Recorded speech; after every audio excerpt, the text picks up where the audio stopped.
Prepare to be fucked by the long dick of the law.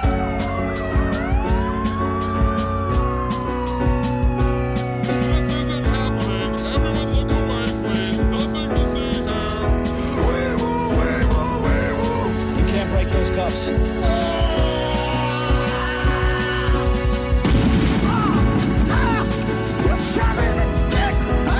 Make him away, Ty.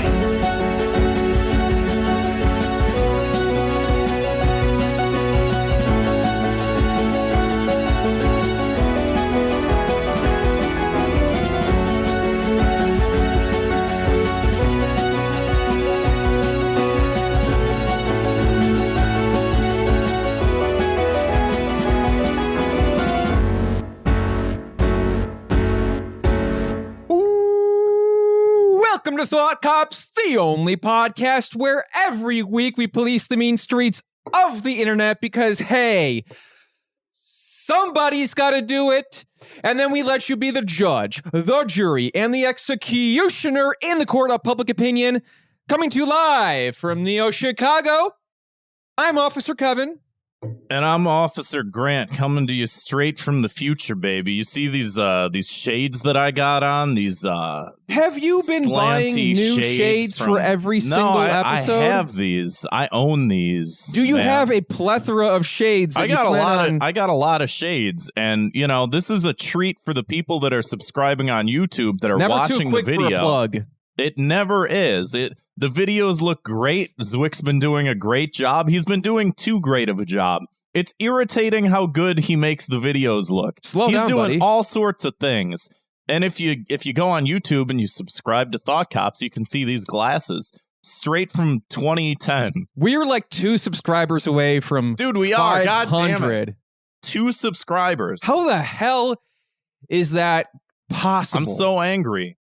Although since we've been doing the video clips, more people have been subscribing. So, yeah. You know, you people at home, you out there in the ether, in the internet, you know, go share those clips around. Go put them on Reddit. Put them on your favorite subreddit. You know, people may say that's so Reddit, and I don't care. Go ahead and do it. I heard they're rebooting That's So Raven. So yeah. That's So Reddit. That's good. Yeah, it's for Reddit moments on the Disney Channel. Let's give a quick thank you to our guest. That's a real Reddit moment, what you did right there. Let's give a quick thank you to our guest from last week, Garrett Hunter. Thank you, Garrett. And let's give a warm welcome to a brand new guest to the show. That's right, everybody. I'm talking about Andrew Hilary. How the hell are you, man? I am doing great. Superficially. How about you guys? What's going on? How's it going? You keeping it together or giving the appearance of keeping it together like I am? I'm doing pretty good at keeping up the appearance, you know. Okay, yeah. I cannot tell if you guys are falling apart or not. No, I think I'm doing pretty well then. I'm trying to fall apart the best I can, you know? Well, you're hiding the pain behind those blinder shades. Right, they make me look cool. That's why you're always wearing those in every episode. I look like an LMFAO character right now. Oh, man. That band did not have members that had characters. You're correct, yes.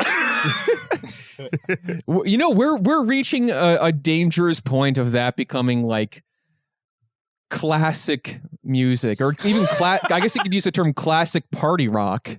Yeah. I mean, they invented the genre. Yeah, it's been what, like 10, 11, 12 years? It has been. You know, it's sad. We're getting up there. But Andrew, I saw you, speaking of music, I saw you rocking out to the theme song.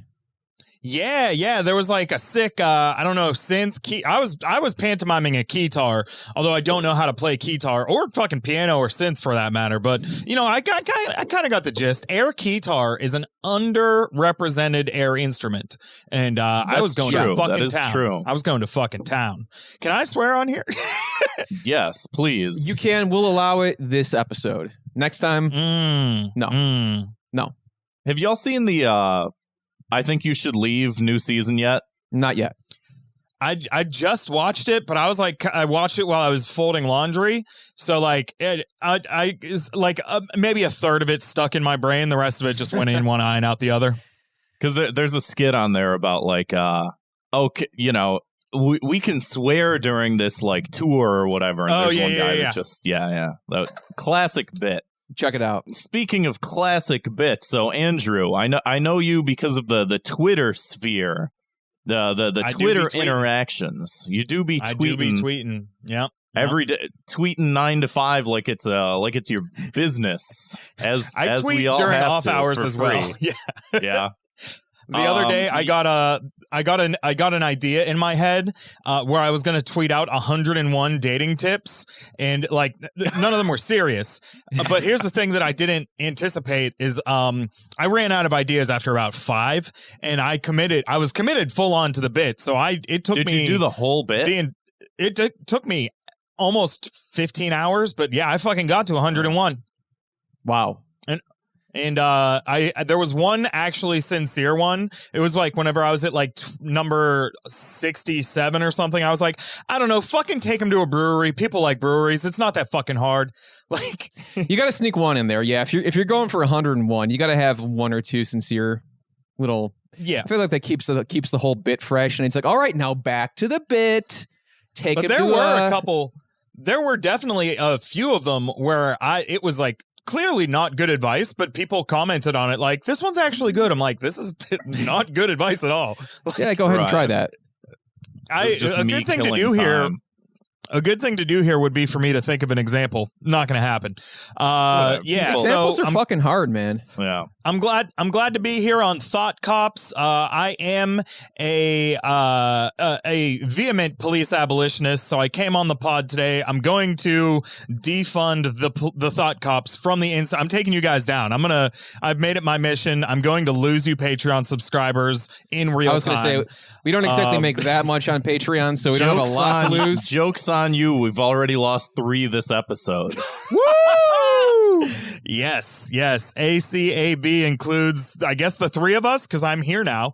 How's it? You're a deputy, technically. That's what we call guests and listeners, and who like the lore is so fucking confusing, mangled, so convoluted at this point. But speaking of podcasts, which is just the broad sort of what we're doing here. You do your own podcast, is that correct? On top of, you also do stand-up, right, too? Are you a stand-up guy? I currently have 5 jobs. I'm not a stand-up guy. I do stand-up comedian. I'm a scumbag. But I have technically 5 jobs, okay? Now, none of them pay me nearly enough money, but what I figured out is if you just have enough little jobs, you don't need to have a big job. So I'm a stand-up comedian. I've made $20 this year doing that, so it's technically a job. That counts. I'm a stand-up comedian. I am a podcaster. I am a dog walker. I'm an ice cream truck driver, and I recently started an OnlyFans. So yeah, 5 jobs, baby. I made it my goal not to ever have to have a real job again, or like a office job, or like a fucking 9 to 5. And now I just work 7 days a week. So I actually fucked myself. Yeah, I was going to say, but it's jack going of all great. trades, master of none. Or maybe you are a master of ice cream truck driving. I don't want to assume. Well, if you saw my OnlyFans, you'd know one thing I mastered. Hey, put the fucking air horn in. Put the Zwick, go ahead and drop that air horn right now. Zwick, you're slacking. Yeah. We don't want these in post. We want them enduring. Yeah. But yes, the thing I'm most proud of and would most like to plug, if that's what we're getting at here, is I am co-host of a podcast called The Worst Week Yet. It's basically the news for people who get sad when they watch the news. We just talk about all the fucked up shit that happened over the course of the last week and try to use humor to navigate the trauma of being alive and aware of what's going on in the world. It's pretty fucking good. We have a lot of fun. Sounds relatable. Yeah. I remember soon after I asked if you wanted to come on the show, I think you tweeted something out, or maybe it was a pinned tweet where you said something along the lines of like, you're too stupid for politics and you're not funny enough for stand-up. I'm too sensitive for comedy and I'm too stupid for politics, but freedom means I can do them both. Yes. Yeah. And I like that tweet bio. a lot. Oh, is that your Twitter? For some reason, I thought it was a tweet. No, it's the bio. It also says future dead guy, which I think is very funny. It is good. It's a good bit. And then it was just like, we got to have you on. So here you are. And how's here- it feel? yeah. It feels good. I don't know anything about your podcast. And I think it's like a lot of people will come on and pretend like they do know. They'll be like, yeah, I checked out a couple episodes. You know, they skimmed 30 seconds of one. Like, I get it. I usually do assume that's the case, and I never want to like test anybody's like, hey, what'd you think last week's? You know, I just do not broach that topic because chances are you're busy. I get it. You're taking your time out of your evening to come here tonight, so that's good enough for me. I'm happy to be here. I guess. I don't know. Yes, I am. No. You guess. I'm falling apart. Like I said, barely keeping it together. I am glad to be talking to anybody. I would have been by myself in my room alone tonight, so it's nice to have somebody to talk to. Hey, we're here for you, man. Anytime. Yeah. Speaking of being here, I guess we already mentioned the YouTube channel. Go ahead and search for us on youtube.com. Search for Thought Cops. We got a lot of great clips, a lot of great moments. Play the hits, Johnny. Check out Thought Cops on YouTube. What else? Get your friends to subscribe. Take those clips. I've been toiling away at the clips and at the thumbnails. Take those clips. You get into an argument with your aunt on Facebook, just send her a Thought Cops clip. Instigate some shit. It doesn't even matter which one. Just put it out there. Have people click it. I don't care. It doesn't matter. Speaking of instigating things, though, let's move right along to 2 Minutes of Hate, which is a very famous, very favorite segment of the show in which you like to blanket punish all that annoying crap that we see on our phones and our computers every single day. So my 2 minutes of hate this week is the emoji skin color discourse. All right, now if folks at home, again, you can definitely check out this episode. You can watch it on YouTube, and you will see that if you can't tell by listening, I'm a white person. And there is apparently a debate about, because, if you do like a thumbs up or a little person emoji, you can change whatever the skin color, skin tone. And typically, I just play it safe. I just go yellow. I pick the default yellow. I do love that. That's the default for white person is like the yellow thumbs up. Like that's just the universal. That's just. I just go full on Simpson. I don't want to ruffle any feathers. Right. But I have heard from some people who say, and I don't know how many people actually believe this, but I have heard some people say that it's like weird, like for a white person to choose, like to actually hold down to select the white thumbs up. Yeah. Like it's an extra step for something. I don't know the entire logic for it, but like it's come up more than once. I've seen it come up more than once. It would feel weird to like, instead of just hitting the normal, the yellow cartoony looking one, it would be weird to navigate to the white one and be like, yes, I identify with this. And like I would feel awkward. I personally don't really think it matters, but some people do. So that's my 2 minutes of hate is the emoji skin color discourse, because there's probably not better places we could be focusing our energy. Yeah, so Firecloud in the chat put a white thumbs up on it. It looks wrong, man. Kreenus with the yellow Simpsons. I will say, I would rather a white person do the white fingers than when a white person goes over to the black hand. And here's what happened. Here's my, as for the listeners at home, fellow white guy, probably don't need to like weigh in anymore. But like, I think like when they first invented the smiley face, like the yellow circle with two eyes and a mouth. Yes. Like that was fine. And so like on one hand, I get that they're like, okay, when emojis first started, everything was just the same, everybody was just a smiley face. It was just I'm just trying to keep it classic, whatever. Classic style. And it seems like by giving people the option, you are on one hand giving people, more ability to better represent themselves, but on the other hand, you're like setting up all these cans of worms to be opened. And again, like, with the whole fucking like digital blackface, you're like putting people in these weird positions where like a white person using black thumbs up, it's like, is this a racist thing? Is like, it's clearly a choice, and I don't see any way that it's a good choice. But then like even going over to be like, no, I don't want to use the yellow one, I want to use the white one. It's like, well, okay, like it's just like, again, as a white guy, this is not my place to say it, but like it seems like it would have been better off just to leave them all just I don't know. I don't even feel comfortable just walking down the road I'm trying to walk down. Yeah. No. I get it too. I get it. I will say that the concept that the discourse has so radically shifted from like 4 years ago when we started doing the show, like to the point we're at now where we're like, oh, is it weird when people do like different colored hands for the thumbs up? 4 years ago, there were like racist caricature emojis. Like there was like the little Chinese man with the little Fu Manchu mustache. Like there were like a bunch of you don't remember that? No. That was like early in the emoji days. It was out there.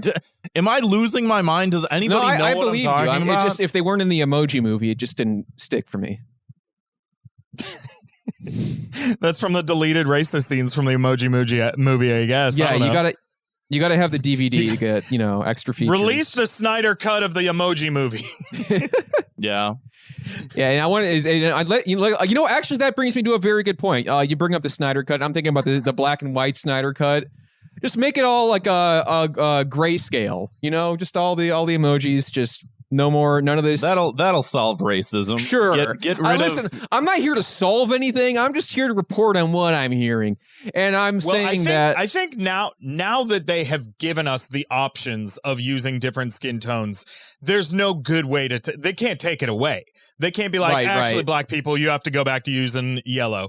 Like they can't do that. That is definitely the wrong. So it's like we just have to have this discourse. There's no answer. There's no good answers. Like, whatever. I'll deal with it being a little awkward, so that like my black friends don't have to be like, why can't I use black thumbs up anymore? Like that's not right. Like, yeah, there's no good solution. We, like I said, they just set all the cans of worms out, and they're like, well, I guess we got to open them. Like, yeah, I mean, at some point you gotta, you gotta. So yeah, I guess I'm just gonna leave it to Zach, Mr. Snyder, handle this for us. I think along with the release of the Snyder cut of the emoji movie, we can just, do away with let's do away with some of the gross ones. No more poo-poo, no more. Go ahead. Yeah. Yeah. What color emojis do you think Scarlett Johansson uses? Well, I think much like the wheel behind me, he just cycles through and just whatever she feels comfortable wearing. She could use maybe the tree emoji, for instance. I don't see why not. Because I think that was a quote from when she was getting called out. She's like, an actor should be able to play anything, including a tree. Wow, that's a deep pull, Grant. Yeah, I don't know why. Why did you have that like at the ready? I don't know. Now that I remember that, that's actually a pretty great joke. I'm sorry that in the moment I was like, "What the fuck did you just say?" I'm happier having it not land. I'll be honest. That's just my style. Do you guys ever do comedy at all? Stand-up comedy? Yeah, once in a while. Yeah. I have gotten like to a point in it where I genuinely enjoy bombing almost as much as killing, and definitely way more than just doing okay. Like when you like go up on stage and tell a joke and just watch everybody in the entire room instantly stop having fun, that is more enjoyable to me than if you go up and like they're like kind of like, okay, yeah, haha, like whatever. Like I'm not saying when you go up and kill. That's happened to me like 3 times ever. Where like I just get them with every line. Yes. That's nothing compares. But like if I'm gonna not do great, I would rather just fucking ruin everybody's night, because then I have fun. Then I'm like, oh, you didn't like that one? You're definitely not gonna like this one. And then it just becomes like this game that I'm playing where I'm just like seeing if I can get anybody to actually physically stand up and leave. It's really fun doing comedy to nobody. Yeah, I had a set recently. It was like my first like post-pandemic open mic, and I got up and I forget exactly like what. Oh yeah, I had a joke about I don't know if I just wasn't in the right headspace because I wasn't used to like doing it for so long, but I had a joke about confusing how to tie your tie videos with like how to tie a noose videos on YouTube. And like whatever like way I was portraying that, it was just like the second like I was like leading into the joke, just nothing. And I'm like, the rest of this set is going to be so bad, but I cannot just walk off stage. So I just had to like power through the rest of it, and nobody was feeling it. Fuck yeah. Sounds like a great time. I don't think I've ever done supremely well, but I feel like there's this weird aspect to comedy where it's like you spend so much time watching it and listening to it, and you pick up on these little things. I actually think, like one time when Brianna Murphy was on, she was talking about this, where she said something along the lines of like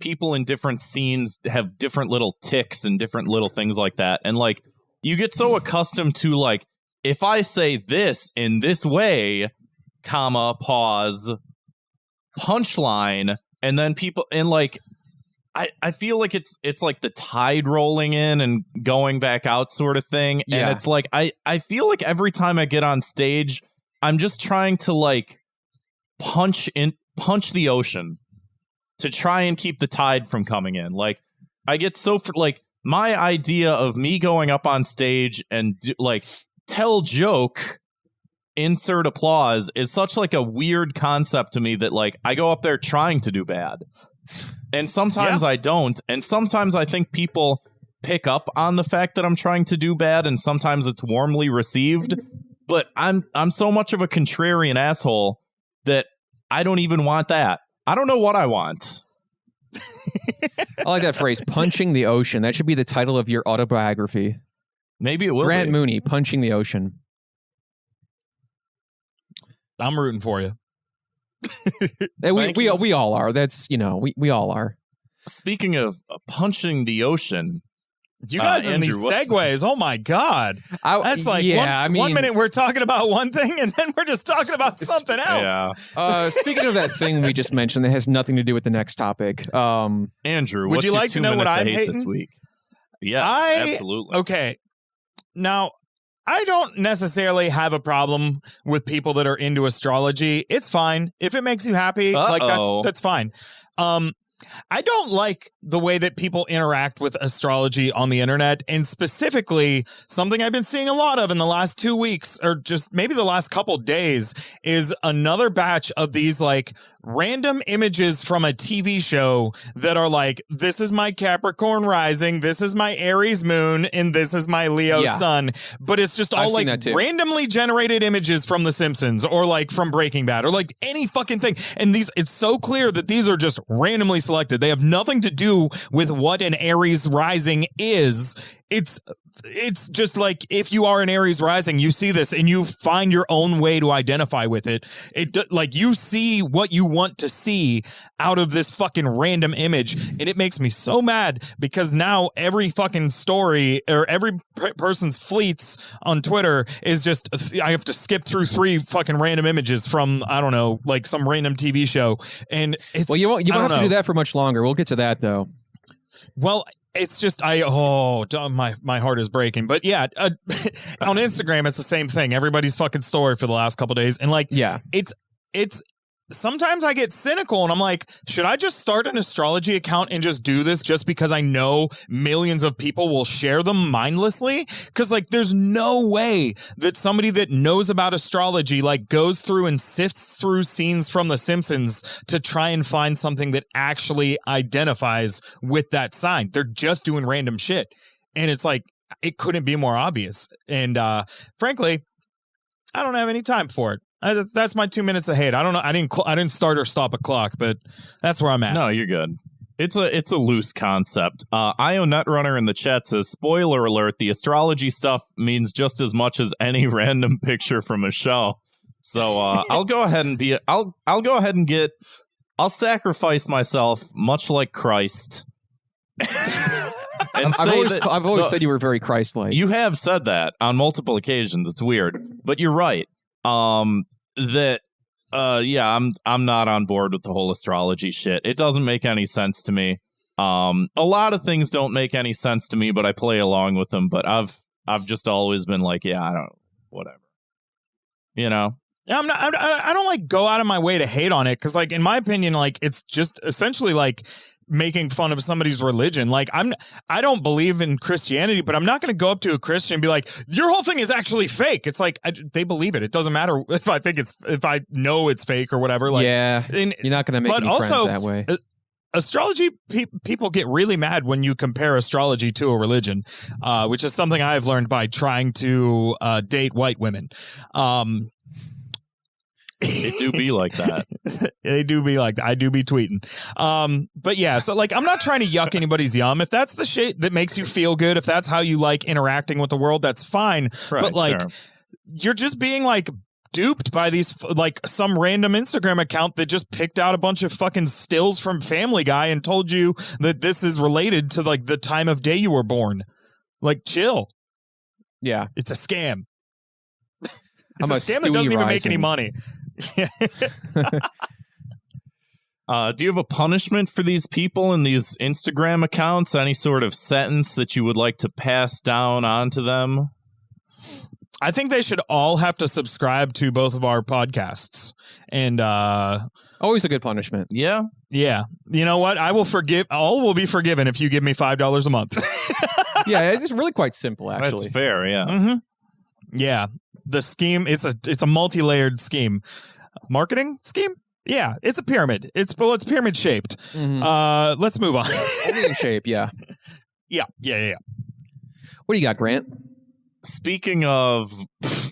Let's hear it. Let's No, hear it. I actually don't have anything. My 2 minutes Oh, of you did hate. before. Okay. My 2 minutes of hate this week is I won't say it. I'll give an example. Kevin, give me your hottest take. It can be about anything. Which way the God. toilet paper roll is supposed to go. Which does pineapple belong on pizza? Like your hottest take that's going to get you canceled. They put me on the spot. Cats are here. better Just than dogs. anything. Cats are better than dogs. Yeah. Cats Oh, are- man. Cats are better than dogs. I have one response to that. I have a single one-word response to that. Here we go. Ratio. He's going off, Mike.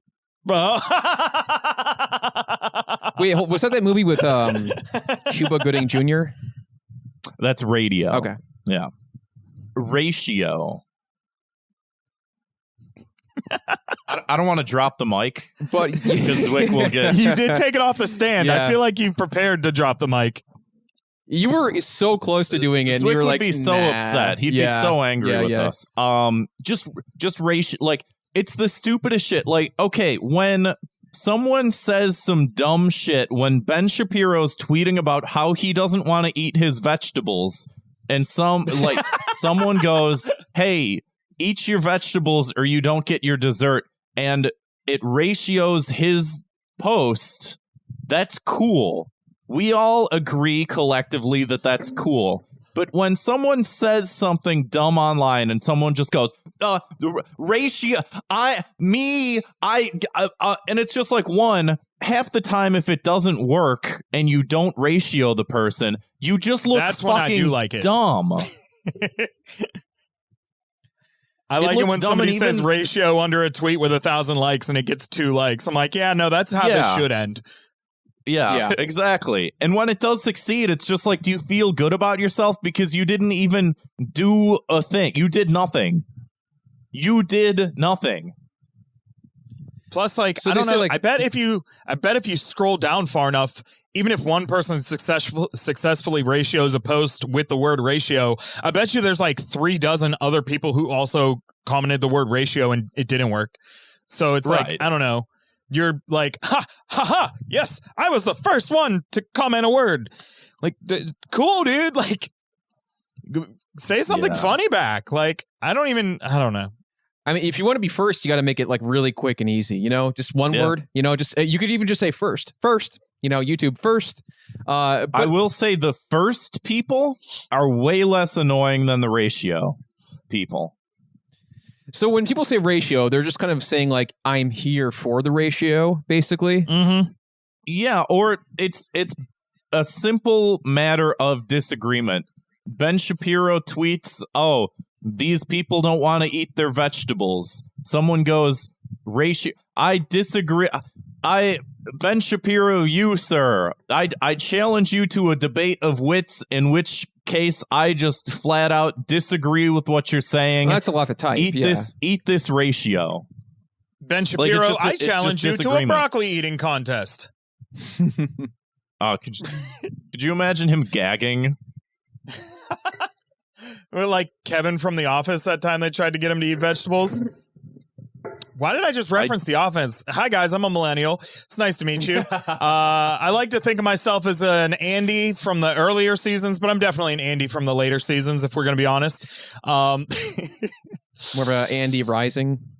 Yeah. I keep saying Rising because I don't know the other. Yeah, I don't. I think it's Sun and Moon. I'm just I was much a bigger fan of X and Y. I get it. I'm just a Jim the looking for his Axes or Pam. Oh, okay. I was okay. talking about Pokemon. Go ahead and explain it. Yeah, the Pokemon Jokes are games. always better when you have to show your work. Like it's something I've learned from doing stand-up comedy. I learned it from math class. I learned it from watching you. So yeah, like just rate. You just drop that in someone's lap, just like ratio. Like just here's the good example. Show your work. You know, you drop a ratio. Explain. Explain yourself. What's gonna be really annoying is because all this online vernacular ends up transferring its way into real life, where it's like you'll start to notice like your coworkers like in an office starting to talk like this, and it's going to turn into like, you know, somebody's like busting somebody's chops and they're like ratio, or you're going to hear it like in a sitcom, and that's just when all this shit comes to a full head, where it's just no more, nobody speak anymore, nobody move, nobody say anything. Bart's gonna ratio Lisa in 5 seasons from whatever season they're on of The Simpsons. Ratio my shorts, man. I'm a ratio rising, actually. So yeah, that's my punishment. Show your fucking work. Show your work. Show your work. Explain why you're trying to ratio this person. Do you disagree with them? If so, why? State your case. That sounds like a lot of work, Grant. I don't know about that. Or here's Twitter from now on. Just every tweet says ratio, and then the people underneath also say ratio. And we changed the name of Twitter to Ratio, and it's just like in Ratio this podcast.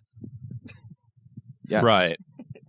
I'll take what I can get. It's just like essentially what people are doing when they comment the word ratio is they're trying to like bully somebody without putting in work, I guess. Like that's what they're doing. They're trying to like own someone, but like without like putting any skin in the game to like, if somebody has a bad take and then you comment on it, like people can maybe disagree with your reply to the bad take. But if you just say ratio, you're like, I'm doing the bullying and nobody can say anything. But it's like, it's a coward's bully. And I don't like it. A coward's bully, indeed. It is a cowardly move. I do agree with that. Speaking of things that are cowardly, let's move right along to the meat and potatoes of the show. No. If you haven't listened to Thought Cops before, every week we investigate the internet's outrage-inducing news stories, and then we sentence each perpetrator to a cruel and often quite unusual punishment. Now, I have bad trigger discipline right now. we mentioned this a little bit ago. Everybody, a moment of silence. Pour one out. Fleets are going bye-bye. Oh my God. You know that thing we all got on Twitter that we didn't like and we just don't look at usually? And it sounds like Andrew's a fan of them. It sounds like you're skipping through them. They're a lot of work for you. I have been on Twitter for 10 years. Twitter did not get fun for me until like the last 9 months to a year. I had like been stuck at like 300 followers and just followed a bunch of comedians and like maybe like 10 people I actually knew, and I just never used it. And then last summer there was that fucking no comrades under 1K thing, and I just made all these friends, and I have like not like a big platform, but I have like people I talk to every day on there, and like because I interact with a lot of sex workers. I am now technically a sex worker. Like there's so much horniness in the fleets. There's so many thirsty thirst traps posted. Like, I have just made friends. I have made future people that I might sleep with one day whenever I'm in Wisconsin just by replying to their thirsty fleets. And like, here's the thing, dude. I'm not going to fucking reply to somebody's thirst trap that they post on the timeline with a, like, you know, here's the thing. This sounds pathetic. I get it. But we all either do I'm this on board, or actually. should be doing this. We all either do this or should be doing this. Because frankly, like, that is what those are designed for. There's not a thing to comment publicly. There's a thing to message directly. And like, I keep it very casual usually, but like a lot of times we end up talking, and like, I made a lot of friends that way. Like I've said, I've made a few potential future partners that way. I don't fucking know. But like, we're all horny in the fleets together alone and like looking for somebody to be horny back. Maybe. I don't know what I'm doing or saying. But it feels right. And I'm upset. I'm going to miss them. And like, I see what you're saying. Like, and I feel like that was like, or still is like an Instagram thing. Because like you said, with the stories and everything, obviously it's pretty much the same thing. And I guess it's like, yeah, like my initial thought was, does Twitter also need that? And I think that everybody kind of felt the same, but to your point, when they first came out, I was like, this is dumb. Why? I already have this on Instagram. Yeah. To your point though, why limit your odds? So, though I guess we all could have campaigned a little bit harder because they're not going, or they're going bye-bye. Well, this was just announced that they already made the decision. I don't think there was any. I don't think anybody knew this was coming, and I'm heartbroken, honestly. Look, I'm going to New York.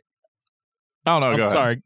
I was just going to say, I'm going to New York in the second week of August. And fleets are leaving the first week of August. Like, I was planning on getting wasted drunk and taking my clothes off on the fleets. Like, that's the kind of thing I want to do when I'm on vacation, is put up a temporary picture of my butthole. And like, and you don't want that on the timeline. Unfair. It's just for a little, like, it's just. I do not want that on the timeline. Yeah. No. Not on the timeline, not on the grid, as they say. Grant, how do you feel about fleets? I was gonna say, I feel like Andrew saying who could have guessed this. I feel like we guessed this actually, because I feel like the conversation when any new big change is rolled out is always just like, how long is this gonna last for before they just pull the shit? I mean, like, to be honest though, like, I didn't really look at the fleets too much, and when I did, it was mostly just people reposting like the art they made that nobody may have saw, like when they put it up on like a Monday morning, they'll like refleet. Is that even the thing? They'll fleet it out, refleet it out, whatever. Refleet is actually good. That's funny. And I give them credit for that. I didn't. They put it up on like a Tuesday afternoon, so it like reaches a different audience, and it's like it's sort of hanging out up there, so it's like a different sort of visibility for people to get to. So, like, in that sense, I understand, but it really didn't seem like most people, from what I gathered, kind of just weren't ever going. It just was like a bunch of like blue circles at the top of the screen. And I mean, did you ever really open them? No. Yeah, I kind of like I did. Do you guys follow a lot of sex workers on Twitter? Because I feel like there's a major difference in that. Like, probably, yeah. That might be the problem. There's a lot of hot shit going on in the fleets, which is like, again, my favorite part is like, people aren't going to post. I mean, some of them will post full on nudes and porn in the timeline, but like a lot of them, a lot of folks will just post something sexy in the fleets. You see, that's my problem. I'm mostly just following other podcasters. Yes, that is actually your problem. Yes. And they're just like, hey, here's the episode for Monday. Check it out. I mean, yeah. And I feel like when I'm on Twitter the most is when I'm just trying to like kill time at work, and it's like, I don't need that popping up on my phone, you know? Yeah. Oh, yeah. I actually have a stand-up joke about how I follow so many independent porn producers on Twitter that I just don't look at my Twitter in public anymore. But the funny part about that joke is that I actually do. Like, I'll just be standing in line for at the grocery store, like skimming through like 3 different videos of people getting fucked in the ass. Like, yeah, this is fine. Yeah, I feel like all social media, even if it's like other people's likes that will pop up on your page, it's just like the whole thing's like NSFW at this point, or like not safe for work, not safe for the grocery store, not safe for the post office, wherever you are. You're going to open your phone. Definitely not safe to be looking at. It's definitely not safe to be looking at while I'm driving an ice cream truck. But guess what? I don't let stop me. that. Well, it's like a weird cultural shift too, because I remember like not too long ago, like if like long time ago, back when I worked at Starbucks, like I remember a bunch of us like in the back room giggling about this old man that like was going to pay and put his phone down and there was porn on his phone, and it was like, oh my Hell god, yeah. this guy, he didn't even think he was in public, and now it's just like I can just open Twitter and there's just porn on my phone at all. Like we're all walking around with all of this at all points in time, and it's like, yeah, 5-10 years ago it would have been like a thing, and now it's just like, well, it's not like I was searching for this on my phone. It's just, I just opened the app and it's just there. I feel like there's a difference though if you're on Twitter and it just pops up on your timeline, or if you're on Pornhub in line at Starbucks. Full screen. Yeah. Yeah. No headphones.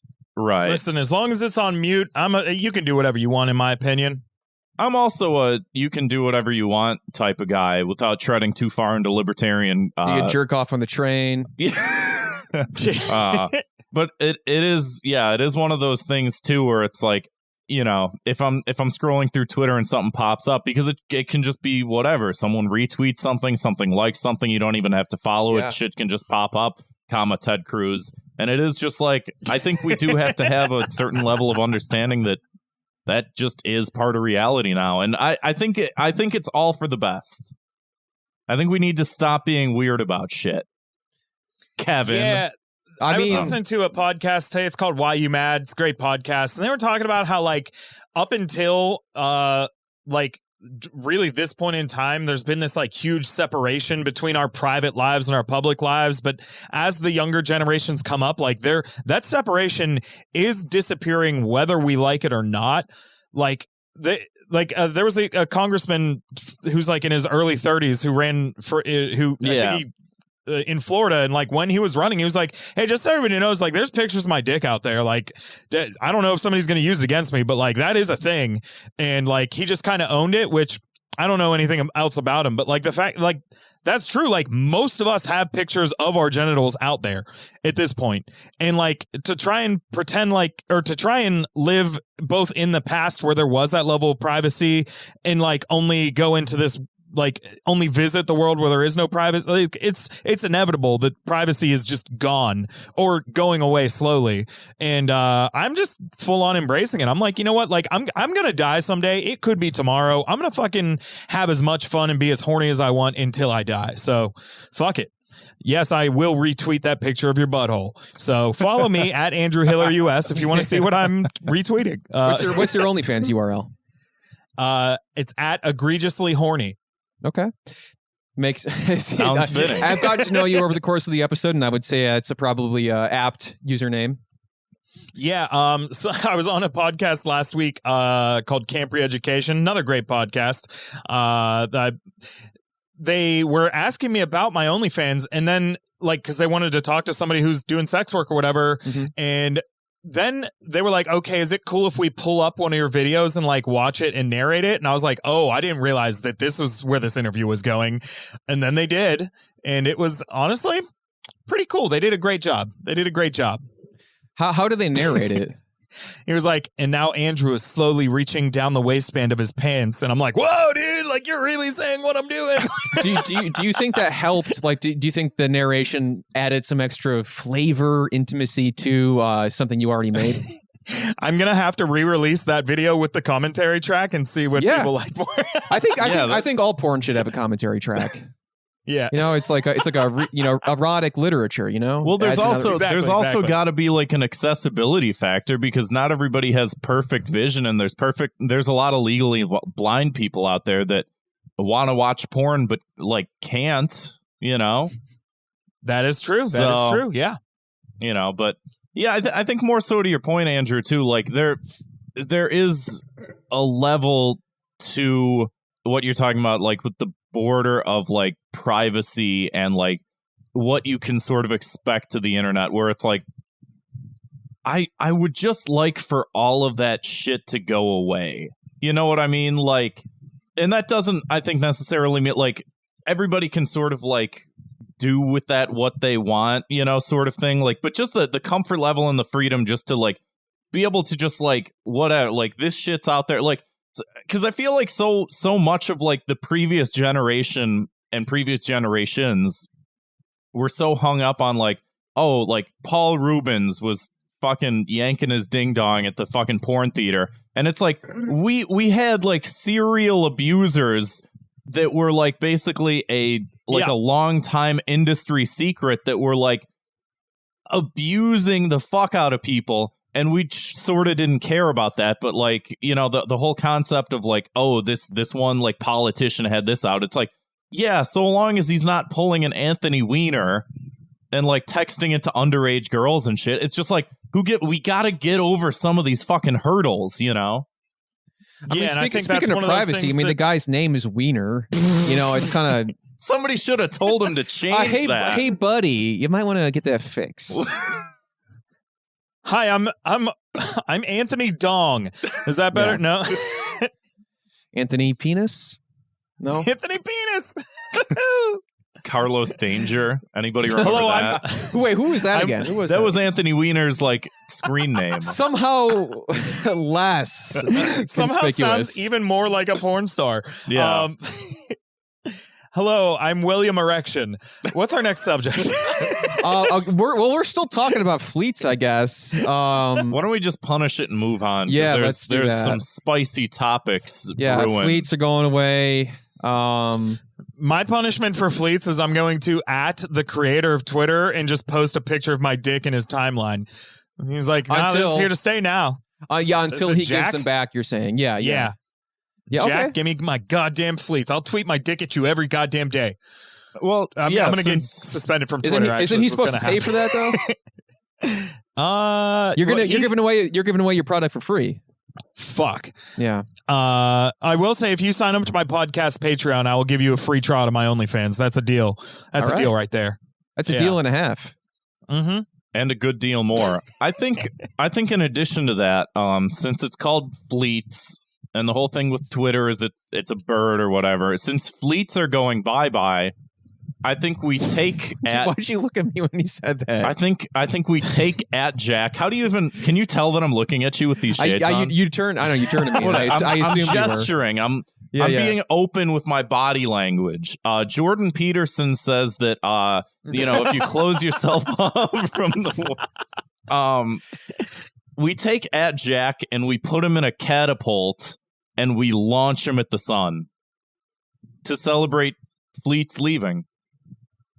Okay, I have a better solution. If they're gonna get rid of fleets, can they let Donald Trump back on Twitter? I miss him, you guys. Yeah, I do. I miss him a lot. Was he gone before fleets? I don't know if Trump was fleeting. I'm gonna be honest. I don't think he fleeter. was. I don't think that it was a thing. I think that they were too nervous. Like if this guy puts this on the timeline, who knows what he's gonna fleet. I think that's a fair trade-off. I mean, like all the weird like coup shit that happened in January, he was still on, and then he stopped being president, and they're like, "Oh, no more Twitter." It's like we all wanted to see him tweet when he wasn't president. He just stopped being president. He's like, "I'm bored. This sucks." Dude, Donald Trump would still tweet every single day to this point. He would be like, "Did anybody get $2,000 from Joe Biden yet?" It would be funny every time. Maybe they're going to bring fleets over to. He said 2,000, right? Did anyone get 2,000? Is it anybody? Anybody get 2,000? And it would have been great. Like I'd fall for it every time I check my bank account. I'm like, nah, man. Look, I don't want your listeners, you guys, you don't know me. I'm not a Donald Trump fan. I do not like Donald Trump. I do not want him to be president. My whole thing is Joe Biden is basically doing all the same shit that Donald Trump did, but Trump was at least kind of funny sometimes. Yeah, like, Biden's no good on Twitter. Yeah. Like, come on, man. Come on. Now I sound like Biden. I want to challenge Jack to a push-up contest. Listen here, Jack. Although I do have to say, like,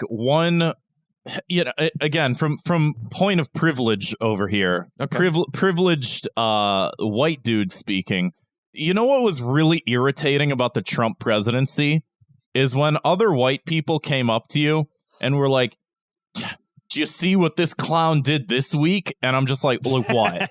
What, man? What? What did he do? What? Just tell, like, I don't care. TV, what, man. Did you see what he said? Did you see how he held his glass? Did you see he spelled a word wrong? Like, Stop. It didn't ruin my life. The Trump presidency did nothing to better or worsen my life at all in any sense of the word. And there's people that the government ruins their life every single fucking day. Like, they just pass a law and it just ruins everyone's life.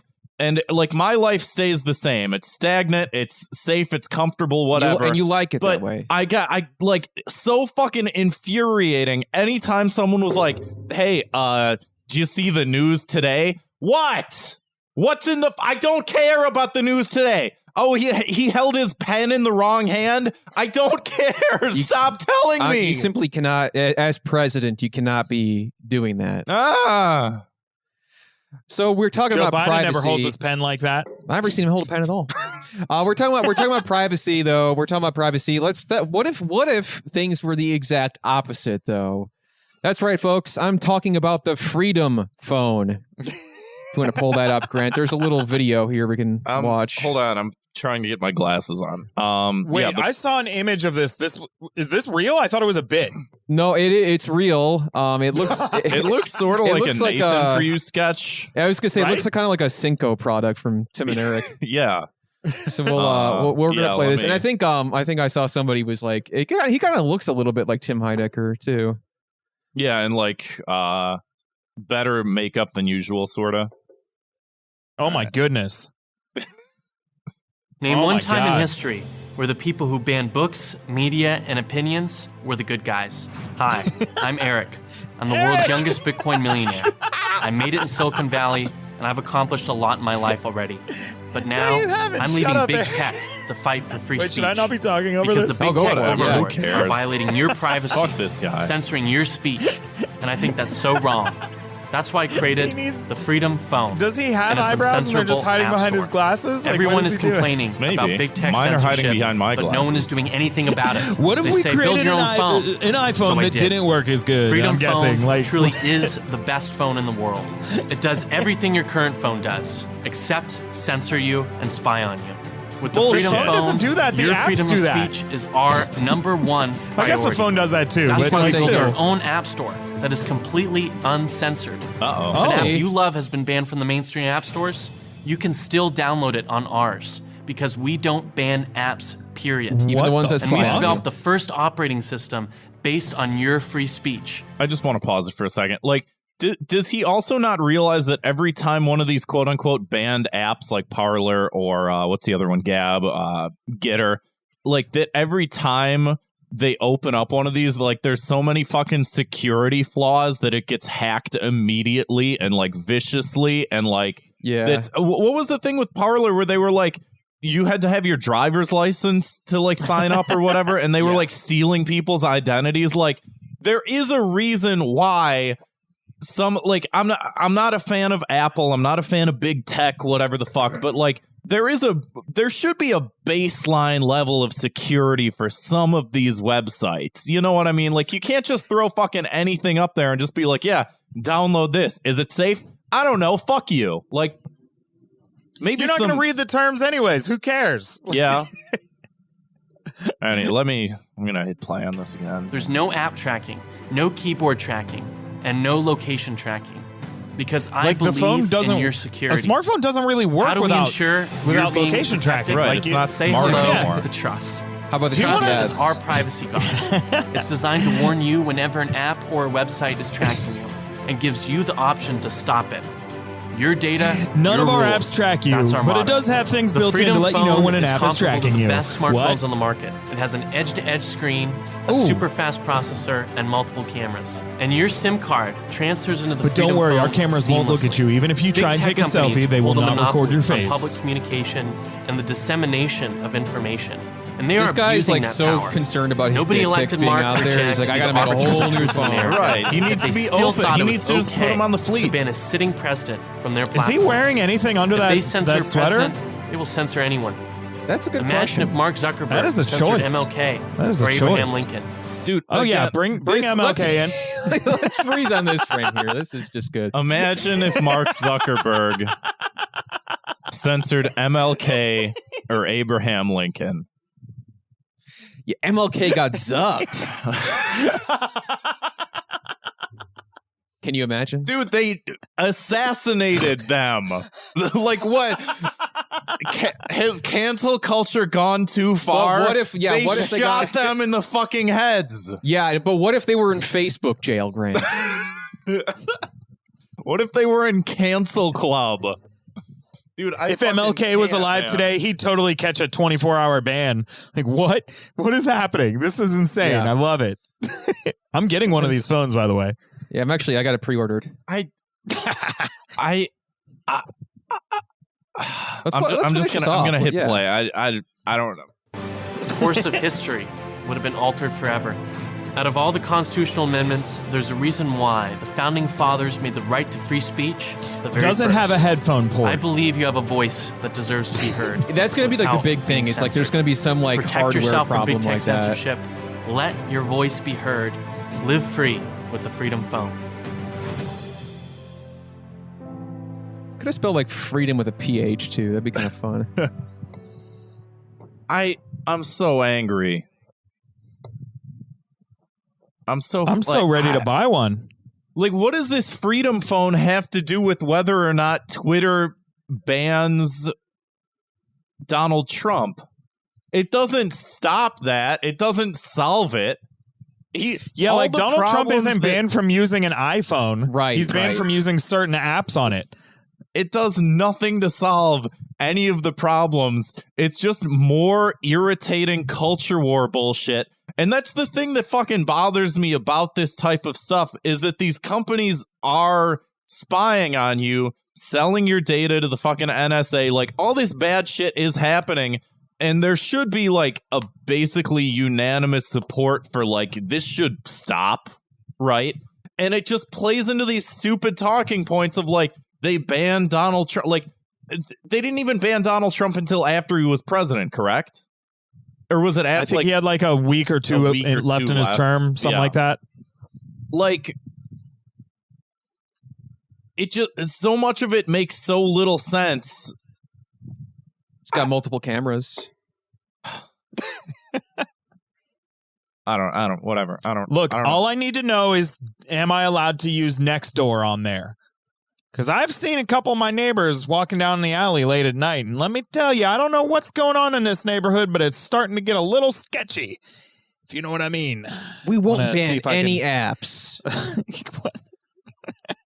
Like a lot of, like you said, a lot of the apps, the are apps are- tracking you. Not exactly the Right. phone. I mean, the phone does too, but I don't know all the technology behind it. But it doesn't sound. It's.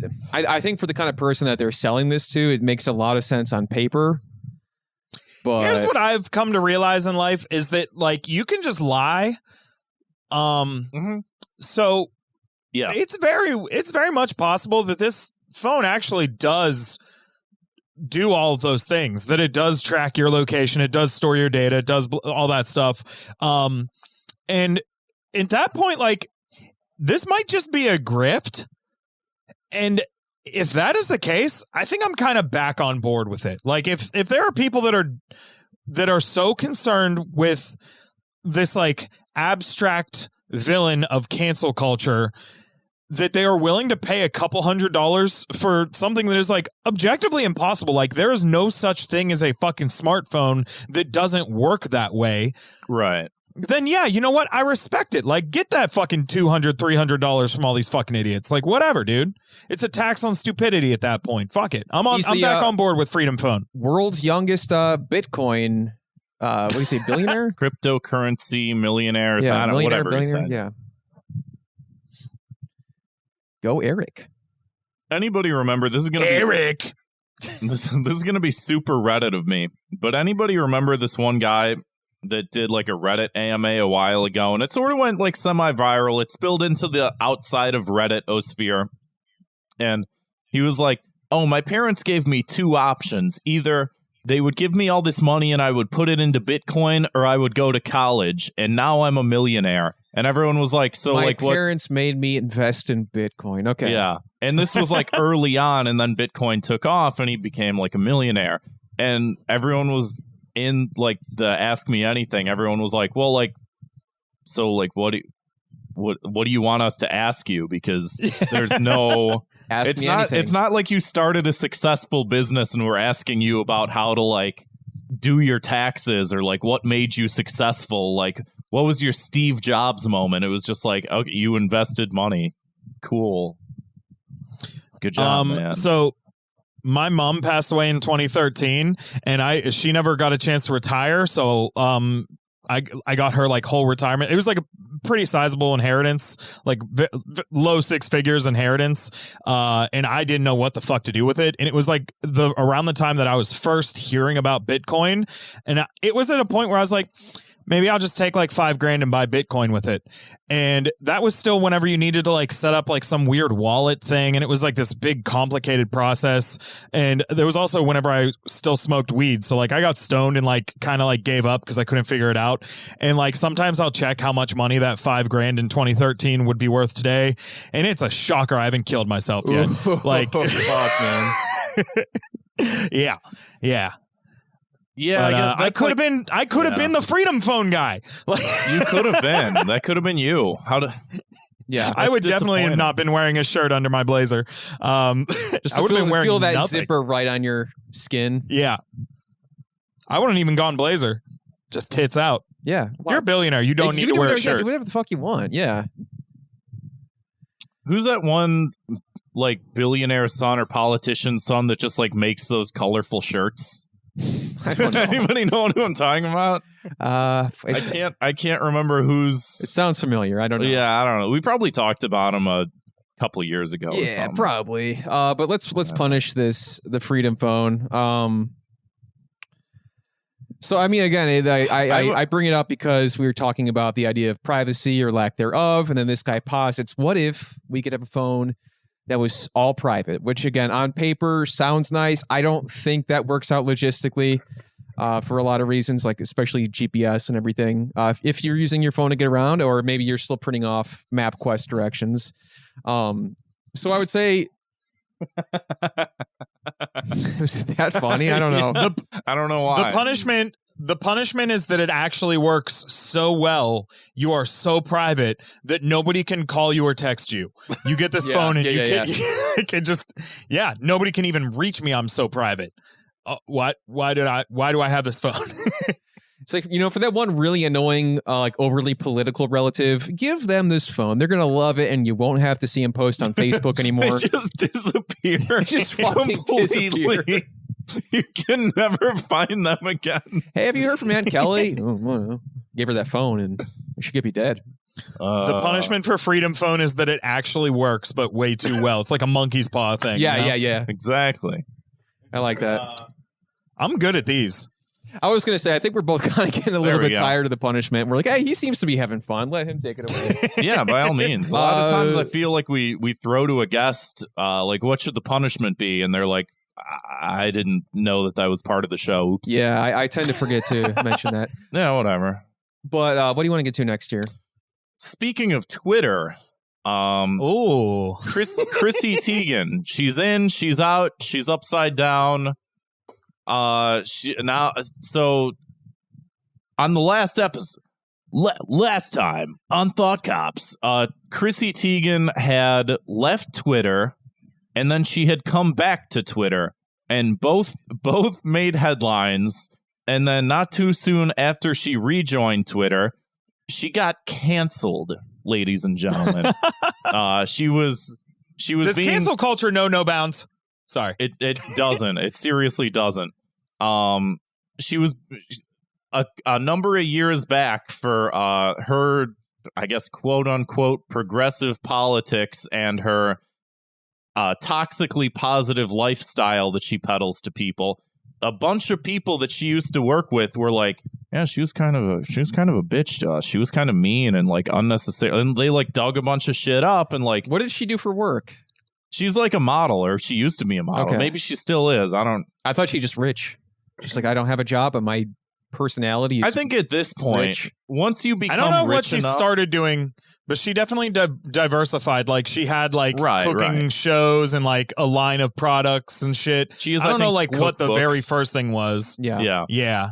I have a friend that I started talking about Chrissy Teigen with, and she was like, "No, you don't understand. Like her cookbooks are actually good." I'm like, "Dude, like I eat macaroni and cheese with cut up hot dogs in it like 5 times a month. I don't fucking care what Chrissy Teigen wants to tell me how to cook, dude. I'm not going to do it." Right. I want to say that I think she started off as a model, but I don't know 100%, and I'm not going to look it up because I don't care. But that being said, so another model that she had modeled with or something, or maybe a couple people were like, yeah, she was like a really bad person. And there was a whole thing again where it's like she left Twitter, she came back to Twitter, she got canceled, and she's like, I gotta get out of here again. I gotta go. And that made news. And so now she made an Instagram post that I'm going to share on the screen over here. And Can I read it out loud? Yeah, I'll do a dramatic reading of it. Or if you or want, Andrew, Andrew, do you want to read it? Chomping at the bit. Do you want to here. do her voice? Oh, I'm ready. I'm not going to do a voice. I know one thing about being a white guy and doing voices on podcasts. It's don't do it. This is from Chrissy Teigen. I don't really know what to say here. Just feels so weird to pretend nothing happened in this online world, but feel like utter shit in real life. Okay, that sounded like I was reading that wrong. I was reading it right. I don't know what's going on here. And if you're watching at home, you can definitely double check him on this too. Yeah. Read along at home. Going outside sucks and doesn't feel right. Being at home alone with my mind makes my depressed head race. But I do know that however I'm handling this right now isn't the right answer. I feel lost and need to find my place again. I need to snap out of this. I desperately want to communicate with you guys instead of pretending everything is okay. I'm not used to any other way. Cancel Club is a fascinating thing. And I have learned a whole lot. Only a few understand it, and it's impossible to know till you're in it. And it's hard to talk about it in that sense because obviously you sound whiny when you've clearly done something wrong. It just sucks. There is no winning, but there never is here anyhow. All I know is I love you guys, I miss you guys, and I just needed an honest moment with you because I'm just, ellipses, tired of being sick with myself all day. I don't even know if it's good to say any of this because it's going to get brutally picked apart on Thought Cops, but I don't know. I can't do this silent shit anymore. If you or someone you know has also been canceled, please let me know if there's a Cancel Club reunion because I could use some time off my couch. Thank you and goodbye. I love you. I like that phraseology there. It sounds like one of those daytime TV commercials. Like if you were a loved one has been diagnosed with mesothelioma or canceled, ask your doctor about Cancel Club. All right, so let's talk about let's just cast up real quick the perfect Cancel Club reality TV show. So we've got Chrissy Teigen, yes, Donald Trump. Who else has been canceled? Louis C.K. I was just gonna say that. Yeah. Yeah, technically he still makes a lot of money doing comedy, so I don't know if you could call him canceled, but whatever, we'll get to that. Bill Cosby, nope, he's back. He's back, baby. Hey, so let's see, Kevin Spacey, nope, he's back. Let's see, this depends on your definition of canceled, though, you know. And she too will be back. Which, yeah. I mean, wait, what's the name of that lady who tweeted about getting AIDS in Africa before she got on a plane? Get her on the show. Brian from Family Guy. Oh, God. Brian? Yeah, man. Oh, fuck. The we really slush can't puppy. go one episode without mentioning Family Guy. The second or third time this episode. Mm-hmm. The slush puppy, he's been canceled. He was doing... The mascot? The mascot slush puppy, that's a shame. You'll have to listen to 5 or 6 episodes ago on Worst Week Yet to understand that. But actually, I don't think we came up with a reason. We just started saying that he was canceled. So watch out for Slush Puppy. He is up to no good, apparently. So Chrissy Teigen, Donald Trump, Slush Puppy. Who else has been canceled, really? I would have to rack my head. For my own mental health, I tend not to make a list in my head or honestly, commit to memory the best I can. I know we do this show talking about all this It really stupid is, bullshit, though, but every week we do this show and all of the shit that we've sort of accumulated, we just purge it all and I try my best to forget it. yeah, doing the show is healthy. It's like it really does feel like just like vomiting into a porcelain toilet bowl, And then afterwards, then when you feel better. You stop the recording, you hit flush. Bye bye. Yeah. Pepe Le Pew. Oh God, that's right. Yeah. Yep. Dr. Honestly, I'm looking Seuss. forward to it for his parts. Dr. Seuss. Dig him up, throw him in the TV show. Can't even defend himself. I mean, yeah. So, I mean, there's so many different things that you can take away from this message, and a lot of people have been. And I think you can approach this though from the baseline mentality of it does sound like she's clinically depressed and probably needs some kind of help and isn't getting something. Like, we've all been there, and the past year has been rough for everybody, including the celebs that sang in the Imagine video. We can have a little bit of empathy for our common human being, As a treat. even if they live in $1 trillion castles and sing to us to make us feel better. It is one of those things where it's like, yeah, she's a rich person and she espouses values that I think are, abhorrent, but at the same time it's like, yeah, you're also like a human being. And Yeah, like, you June shouldn't- Bat in the chat says she's so rich. How does she not have 8 psychiatrists? Maybe she does, and honestly, maybe that's part of the problem, Well, here's the thing that I've learned just in interacting with people in my own life is that there are a lot of different like mental health things that can give people this feeling that they're always 100% of the time the victim in everything. Right.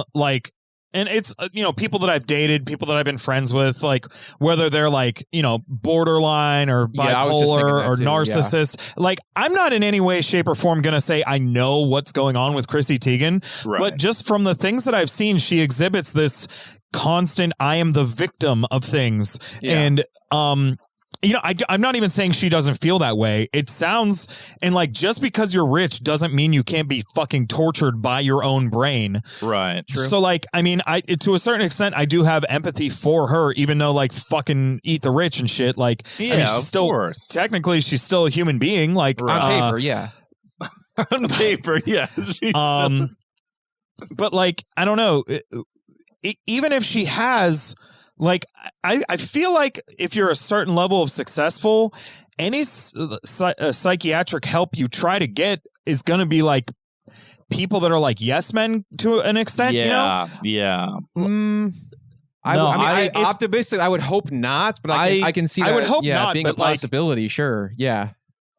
Like, I feel like if you get a psychiatrist that like really challenges you, you have all the money in the world to just try somebody else. So like she might not be ready to be in a place to be helped, or like she might be looking in the wrong places. Like, I don't know, posting about it on fucking Instagram or something. Yeah. Like, I don't know. And I don't know this person. I'm never going to know this person. So I don't like want to say I know what's happening here, but it's Right. just like, I have seen this kind of behavior exhibited from lots of different type of people who all have that one common thread that they just cannot see. They cannot see things in a way where they're not the victim. And like, frankly, like if you were shitty to people in the past, like they're allowed to say that happened. Like, right. if you fucking treat the people who work for you, like, cause that's one of the reasons she left before is like, she like joked about mistreating the staff that like clean her house. Yeah, People got yeah. really mad at her for it. And it's like, dude, like you're not the victim there. You mistreated like fucking like human beings that worked for you. Like right. you can feel bad about the fact that you thought it was funny, but like you have to acknowledge like, oh, I'm partially a shitty person for thinking this was funny to begin with. Yeah. And like, absolutely. Yeah. until you're willing to take some accountability. Like I always say this, like mental illness is not anybody's fault, but it is their responsibility. Yeah. So like 100% agreed. Yeah. It's not your fault if like the way that your brain is broken hurts people. It's not your fault, but like you do have to fucking own that shit and you have to try and fix it, or you're just going to keep hurting people. And like when you hurt people, they're are also humans that can talk about it. Well, So- actually, this just popped in my head now. This actually kind of ties back to our conversations from earlier, where this is, I would say this is a pratfall of the lack of privacy, because a lot of this stuff doesn't really need to be public, but it is. And for a lot of people, Right. it is. And it's like a lot of these things that maybe would be best dealt with on your own are out there. Yeah. No matter how rich and famous you are, a lot of people are, that's just how it is. And I think that really can like make stuff like this, your own brain problems, like so much worse potentially. So then it's like, Oh, now, yeah, I'm what I'm trying to say is like, buy the Freedom Phone. Buy the Freedom Phone, Chrissy, Chrissy. get on Freedom Phone. Go to Freedom. I think that should be the punishment. Like, skip the rest of this. She's taking a hiatus from Twitter for 2 weeks. She'll be back. Whatever. She'll be fine. Go to freedomphone.com and use promo code ThoughtCops to save 10% off of your next Freedom Phone order. So I think, like Chrissy Teigen Chrissy might. Teigen, if you sign up for my OnlyFans, I will offer you an additional charge. I will be your therapist. I'll be good at it too. There we go. And like I listen to a lot unbiased? of mental health podcasts. I got this. Yeah. And like we touched on some of the mental health shit, and like people in the chat are still like going off and talking about this. Leo the Incredible says she can be super rich with mental health problems, but poor people never see her as a contemporary because of the power of disposable money to address those issues head on, which is also like a complicated part of this, that it's like, yeah, like at least you can get some help, but like, yeah, like fuck, man, how many of us also have these things? And it's like, I got some friends with some serious fucking problems that like are barely scraping by in order to fucking Point be able taken, to. Grant. Not you, goddamn. Point taken, Brandon. Yeah, it's fine. Yeah, I mean, it is one of those things. And then people also are like, you're also married and you have kids. Go spend time with your loved ones. Like, you don't have to be chronically online.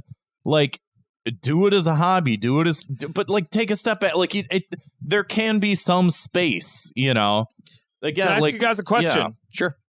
What is the longest that you have gone without looking at social media at all, period, since you got on social media?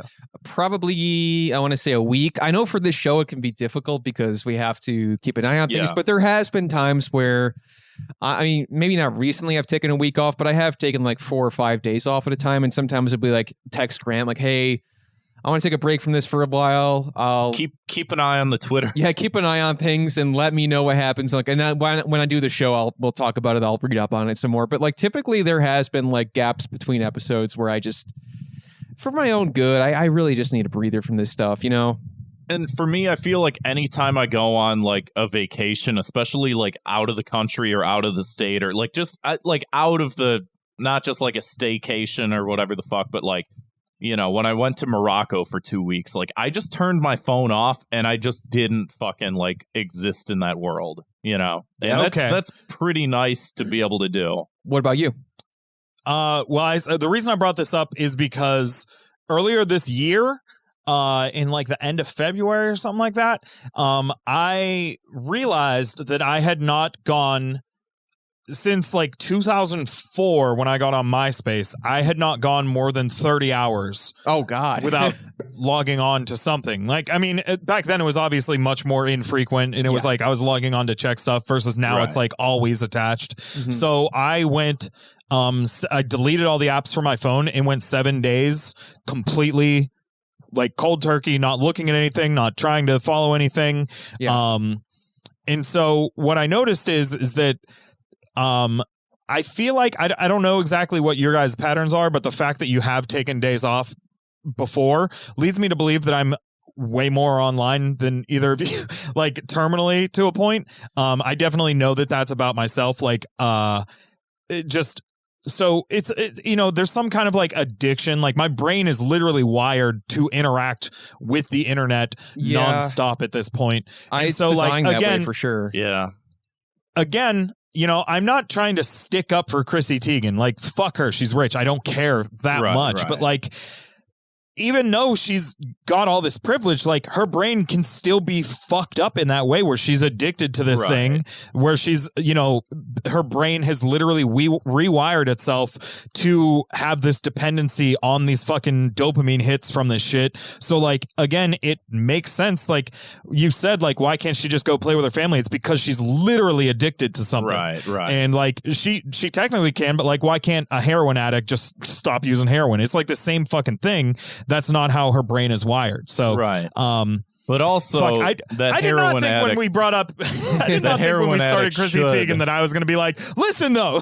This show takes some weird turns sometimes. I mean, yeah, but I do feel like it's important to sort of like come across all these angles, because it's like the most irritating thing that I see when I see all of the discourse surrounding all of this is people just saying, like, just dropping a comment, and then someone goes like, for instance, this like fully fleshed out conversation we just had surrounding like, oh, go spend time with your family. Like someone will say, go spend time with your family, and then someone will say, yeah, but don't you think like that it still is an issue? And then the person goes, no. And it's just like, but ratio. It's just the ratio. Like I have to argue with everybody. Like everything's just one dimensional sort of shit that like fucking bugs me about the way that we fucking use social media. Is it's just like, yeah, it's not just the one thing. There's no one prevailing answer to any of this shit. It's just like, yeah, there's a couple different angles you can take things with, and like there's no this is the correct takeaway. It's like there's a lot of shit to take away from this type of stuff, which is what makes this show so interesting. And you should go to patreon.com/thoughtcops, donate $5 a month. You can listen to the episodes online. $2 a month gets you Fire Bros, and $10 a month gets you the ride along episodes and early access to any YouTube videos. And right after that, go to onlyfans.com/egregiously horny. $6.90 a month gets you videos of me masturbating. Got him. We should start doing that, Grant. I will not. It's a trip. Do an OnlyFan. Do you mean I should make my own, or do you mean that I should donate to his? Both. All kinds of stimulation going on. But yeah, like that's the thing with Twitter, like social media in general, but I've noticed it way more with Twitter. Is like I used to get in fucking arguments on Facebook all the time. And before that on MySpace, like this is what I've done is that like I've noticed with Twitter that for some reason there's like even less room for nuance. Like people everything is completely black and white to people, to the point that like I just don't get involved in this shit. And like especially because because as a straight white cis dude, like a lot of these things, a lot of this discourse is about like issues that affect people that I am not a group of. And so I just don't fucking say anything because frankly nobody wants to hear it coming from me. And secondly, like I could sit down and have a discussion like I just did with you guys where I can make a case for why maybe people shouldn't be so hard on Chrissy Teigen. I could not fucking do that in a tweet. And that's the whole thing is it's all so impersonal, but it does affect our personal lives. Yes. It's frustrating. And yeah, I mean, I think that that's another thing that sort of gets to the heart of my 2 minutes of hate, which is just like, oh, ratio. It's like, yeah, just fuck it. Just nobody has to think anything about anything. Just you have your opinion, I have mine. There's no intersectionality of those two or multiple opinions. It's just like you think the bad thing and I think the good thing, and I don't have to take other people's point of view into consideration or maybe like utilize that point of view to make my own point of view more cogent. It's just ratio. Just drop that in people's laps. Like it just doesn't fucking matter. We're just here to fucking fling shit at each other like monkeys, right? When you think about it that way, it kind of makes the most sense. You know, it's sort of our most primal instinct. That actually makes throwing our fecal matter at each other. I changed my mind about all that. Actually, that's good. Yeah. Anyway, let's move on though. Key to the city, something positive, something nice, something good. My key to the city goes to, and maybe I've given him the key to the city before, but if I did, I forget, and if you get another one, and if I didn't, here we go. Goes to the Twitter account at Tom on Here. Tom_on_here. Probably like one of the funniest, if not the funniest people I follow on Twitter, except for the people listening. And people guesting, maybe. Hold on. I don't think I follow you yet. So I'm gonna. So you're not included. Tom will give me a quick second here, but it goes to him. He every day, I think like he's involved with I think like the Chapo gaming channel maybe, but every day this guy has a new gimmick, like every fucking day. And it's like one of the few things that keeps Twitter interesting to me. Like I'll just log on and it's like, okay, he's Barstool Sports Yoda. And he's just tweeting in the voice of like Yoda tweeting like Barstool Sports headlines. Like the other day, he was doing like there's like he uncovered this like sect of Twitter that's just like South Park role playing, like people who like RP as like South Park characters, where he made his own South Park character creator, and he's like all day tweeting in character with like his avatar is like this like edgy South Park kid with like a samurai sword. He's like, "Where's Cartman? I'm gonna fucking cut his head off." Just like every day it's something new. Like let me just check and see what it is today, because it's always worth a laugh. But let's see. Yeah, his gimmick today is just, "I'm allowed to walk on the train tracks," where he just been tweeting all day about how he's allowed to meander at the train station and walk around on train tracks and make the trains late. So yeah, give him a follow. Nothing wrong with it. Yeah, I don't see anything wrong with it either, and it's quite entertaining for me. So key to the city goes to Tom on here. Andrew, what's your key to the city? Anything positive you want to shine the light on? I will say, now we talk about news and politics on my podcast a lot, but I'm fucking dumb. So like, I don't really know that much about anything. Like most of what I do is skim headlines and like do bad takes on it. So I know even less about like international politics. Mm-hmm. But like I usually at least have like kind of like a feeling whenever things aren't what the media is trying to push on us. And an example of that would be this week with protests happening in Cuba. Again, like I don't know enough to say definitively like this is a CIA op or this isn't a CIA op. And I think that too many people feel way too confident in their ability to correctly say which it is or isn't. But the key to the city goes to the people who take the time to whenever like an actual media outlet posts a story where they're like major protests against the government break out in Cuba, and they have a picture of the protest, and then people will like zoom in and be like, wait a minute, look at that street sign. This photo was taken in Florida. Right. Whoever did that, that's the one I saw, but I've seen like a few of those the photo used by the major news outlet did not happen in Cuba. So whoever's fucking figuring that out, that's my key to the city. People who figure shit out. And they take the time to research just a little bit, just a little more than the news outlets may. Yeah, because like if I see CNN tweeting that Cuba has a lot of anti-government protests, I'm like, I don't really believe that, because I know that the people that own CNN probably want Cuba's dictatorship to fall or Cuba's government to fall so that the American government can take control of Cuba or whatever. I'm like, I know that CNN kind of has that bias or that fucking agenda, but like I can't prove it. But then people prove it. I'm like, thank you. Fuck yeah, dude. I knew it. Right. Like, there's also like that level of like journalistic integrity that like they're supposed to have, and they don't. The beacon of truth that is the mainstream media is not always so truthful. No. And people will be like, they're lying to you because they want to control you. And it's like, actually, they're lying to us because they want to keep capitalism safe. It's not that hard to figure out. Like, yeah, they want to, buy up certain investments that they can get from Cuba and all of these different fucking things. And a lot of times these countries go, actually, we're going to be a little more self-sustaining. We're going to take care of our own people a little more. Mm-hmm. And we go, we're going to kill your leader. Put our own guy in there.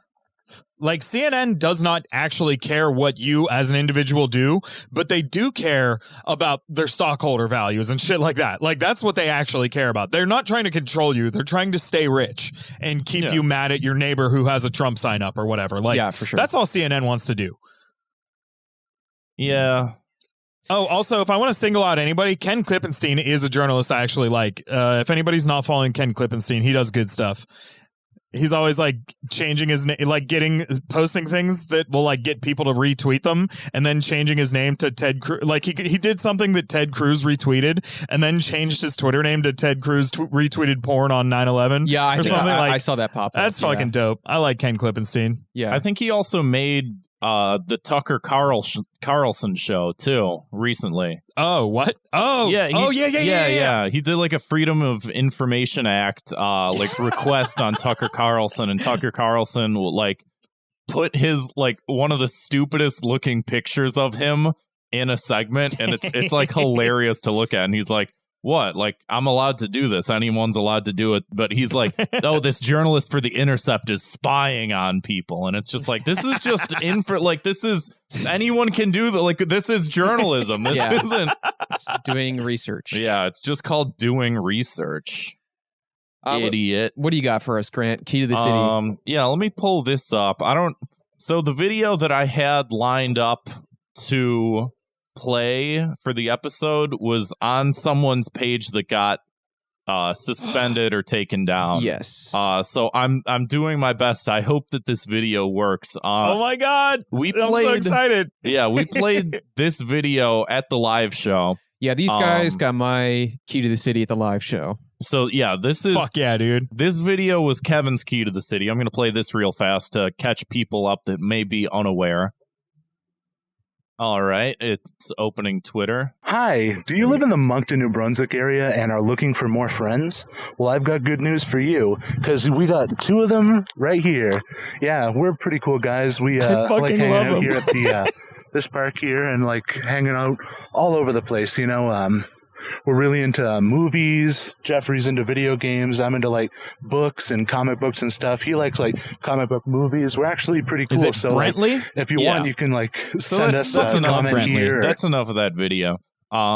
They're just 2 cool dudes looking for friends, and they got a bunch of hate for some reason. We don't know why, but there's a follow-up. There's an exciting new follow-up, and I hope that this video plays correctly, but let's see here. What's up, Bean Crew? I'm at Centennial Park, and everybody came! Everybody's here! They got a whole new crew. Whole bunch of people. Super exciting. Oh, we got more. Oh, we got more people. Fuck yeah, Brentley, As dude. promised, the Sody Pops. The Sody Pops. Oh, they got the Sody Pops.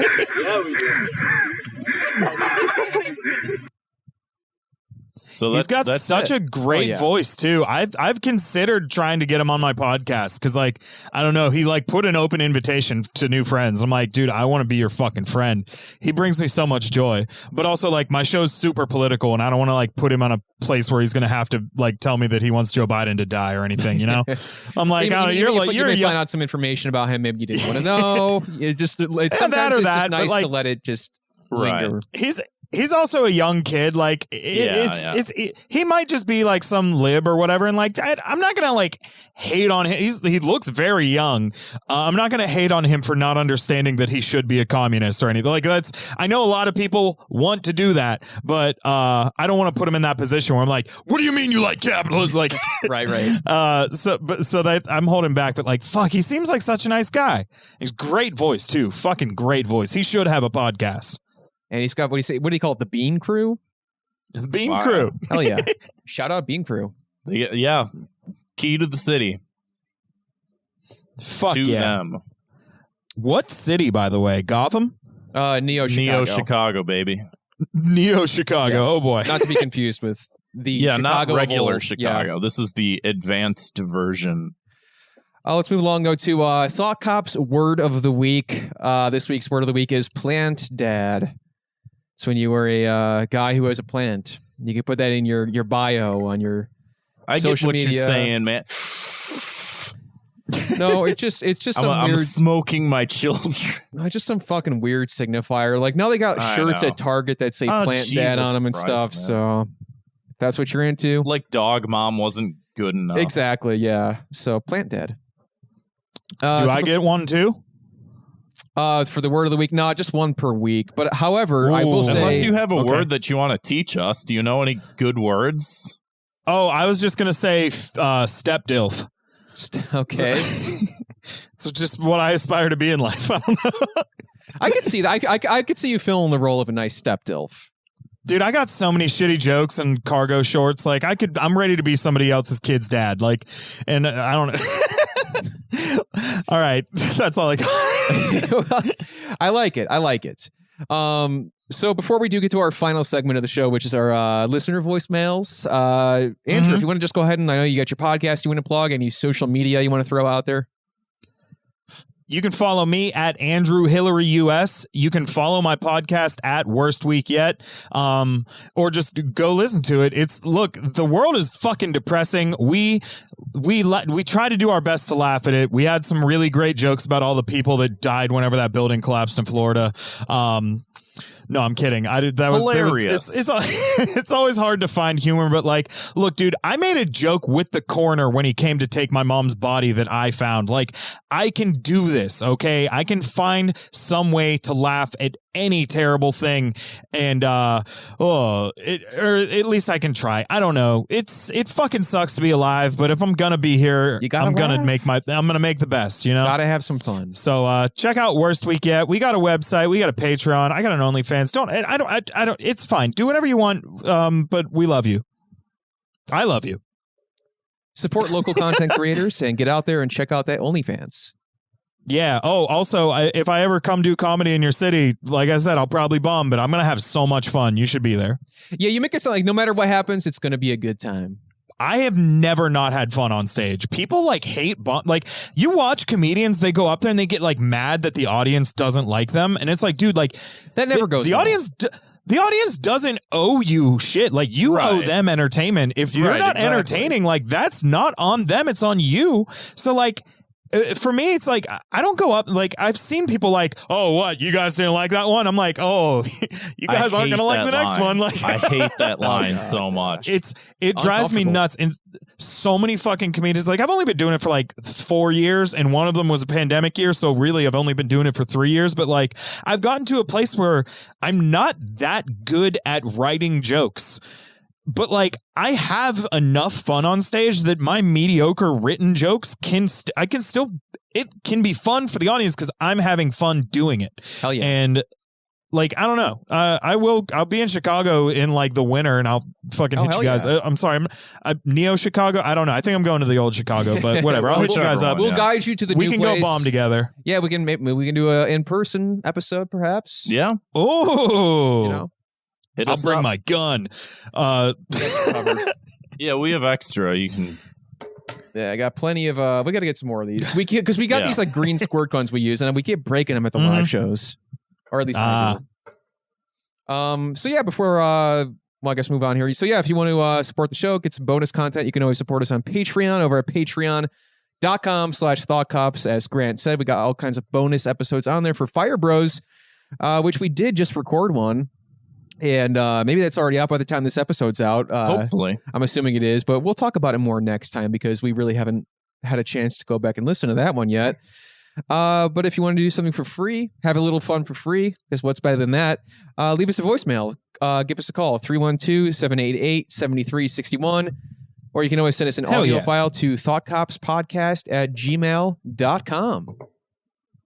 Nothing better than some free fun. Am I right, fellas? As a broke motherfucker, I am going to have to agree with you there. Yeah. Speaking of motherfuckers. Future DILF here. Step DILF, sorry.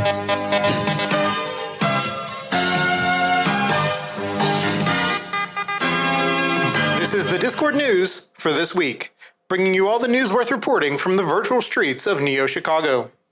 In hashtag real politics, and I refuse to call it what it is actually called, Grant posted cat names he suggested that were all mildly unfunny puns on dictator names, proving that every aspect of his life revolves around politics. What am I listening to An right official now? Nickelodeon Smash Brothers clone was announced, resulting in memes and comparisons to the original. You're actually correct in your reaction to this. Yeah. This is morphed into a large, unwieldy monster that I don't even know. The Discord we can news. We have a Discord. We got a categorize. Thought Cops Discord. If you're listening and you're not in there, it's in the link in every single episode description. So come on in. It's a good time and it's a lot of fun. Now we got these boys here reporting. This is on the all news. just internal politics, basically. Yeah, the but, reporting of these internal politics. People want to know what's going on in there. Well, I assume. I feel like I should start it over so that we can sort of relive some of these jokes.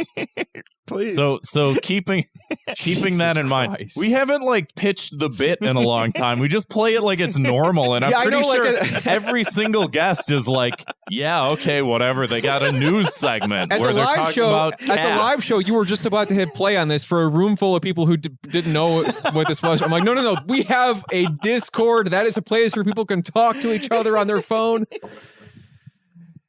I'm just imagining all the people that like pretend that they listen to the podcast but they're guessing on it, and it gets to this part and they're like, I really want to say something, but I've gone too far in. I can't admit it now. This is definitely the point of no return. It gets worse too. I mean, if one of these guys starts talking about splorts, Oh no. Then you have truly isolated yourselves. But let's listen to this again. we'll see. Now that we have given everybody the If- perspective that's needed. If splorts is mentioned, take a shot. We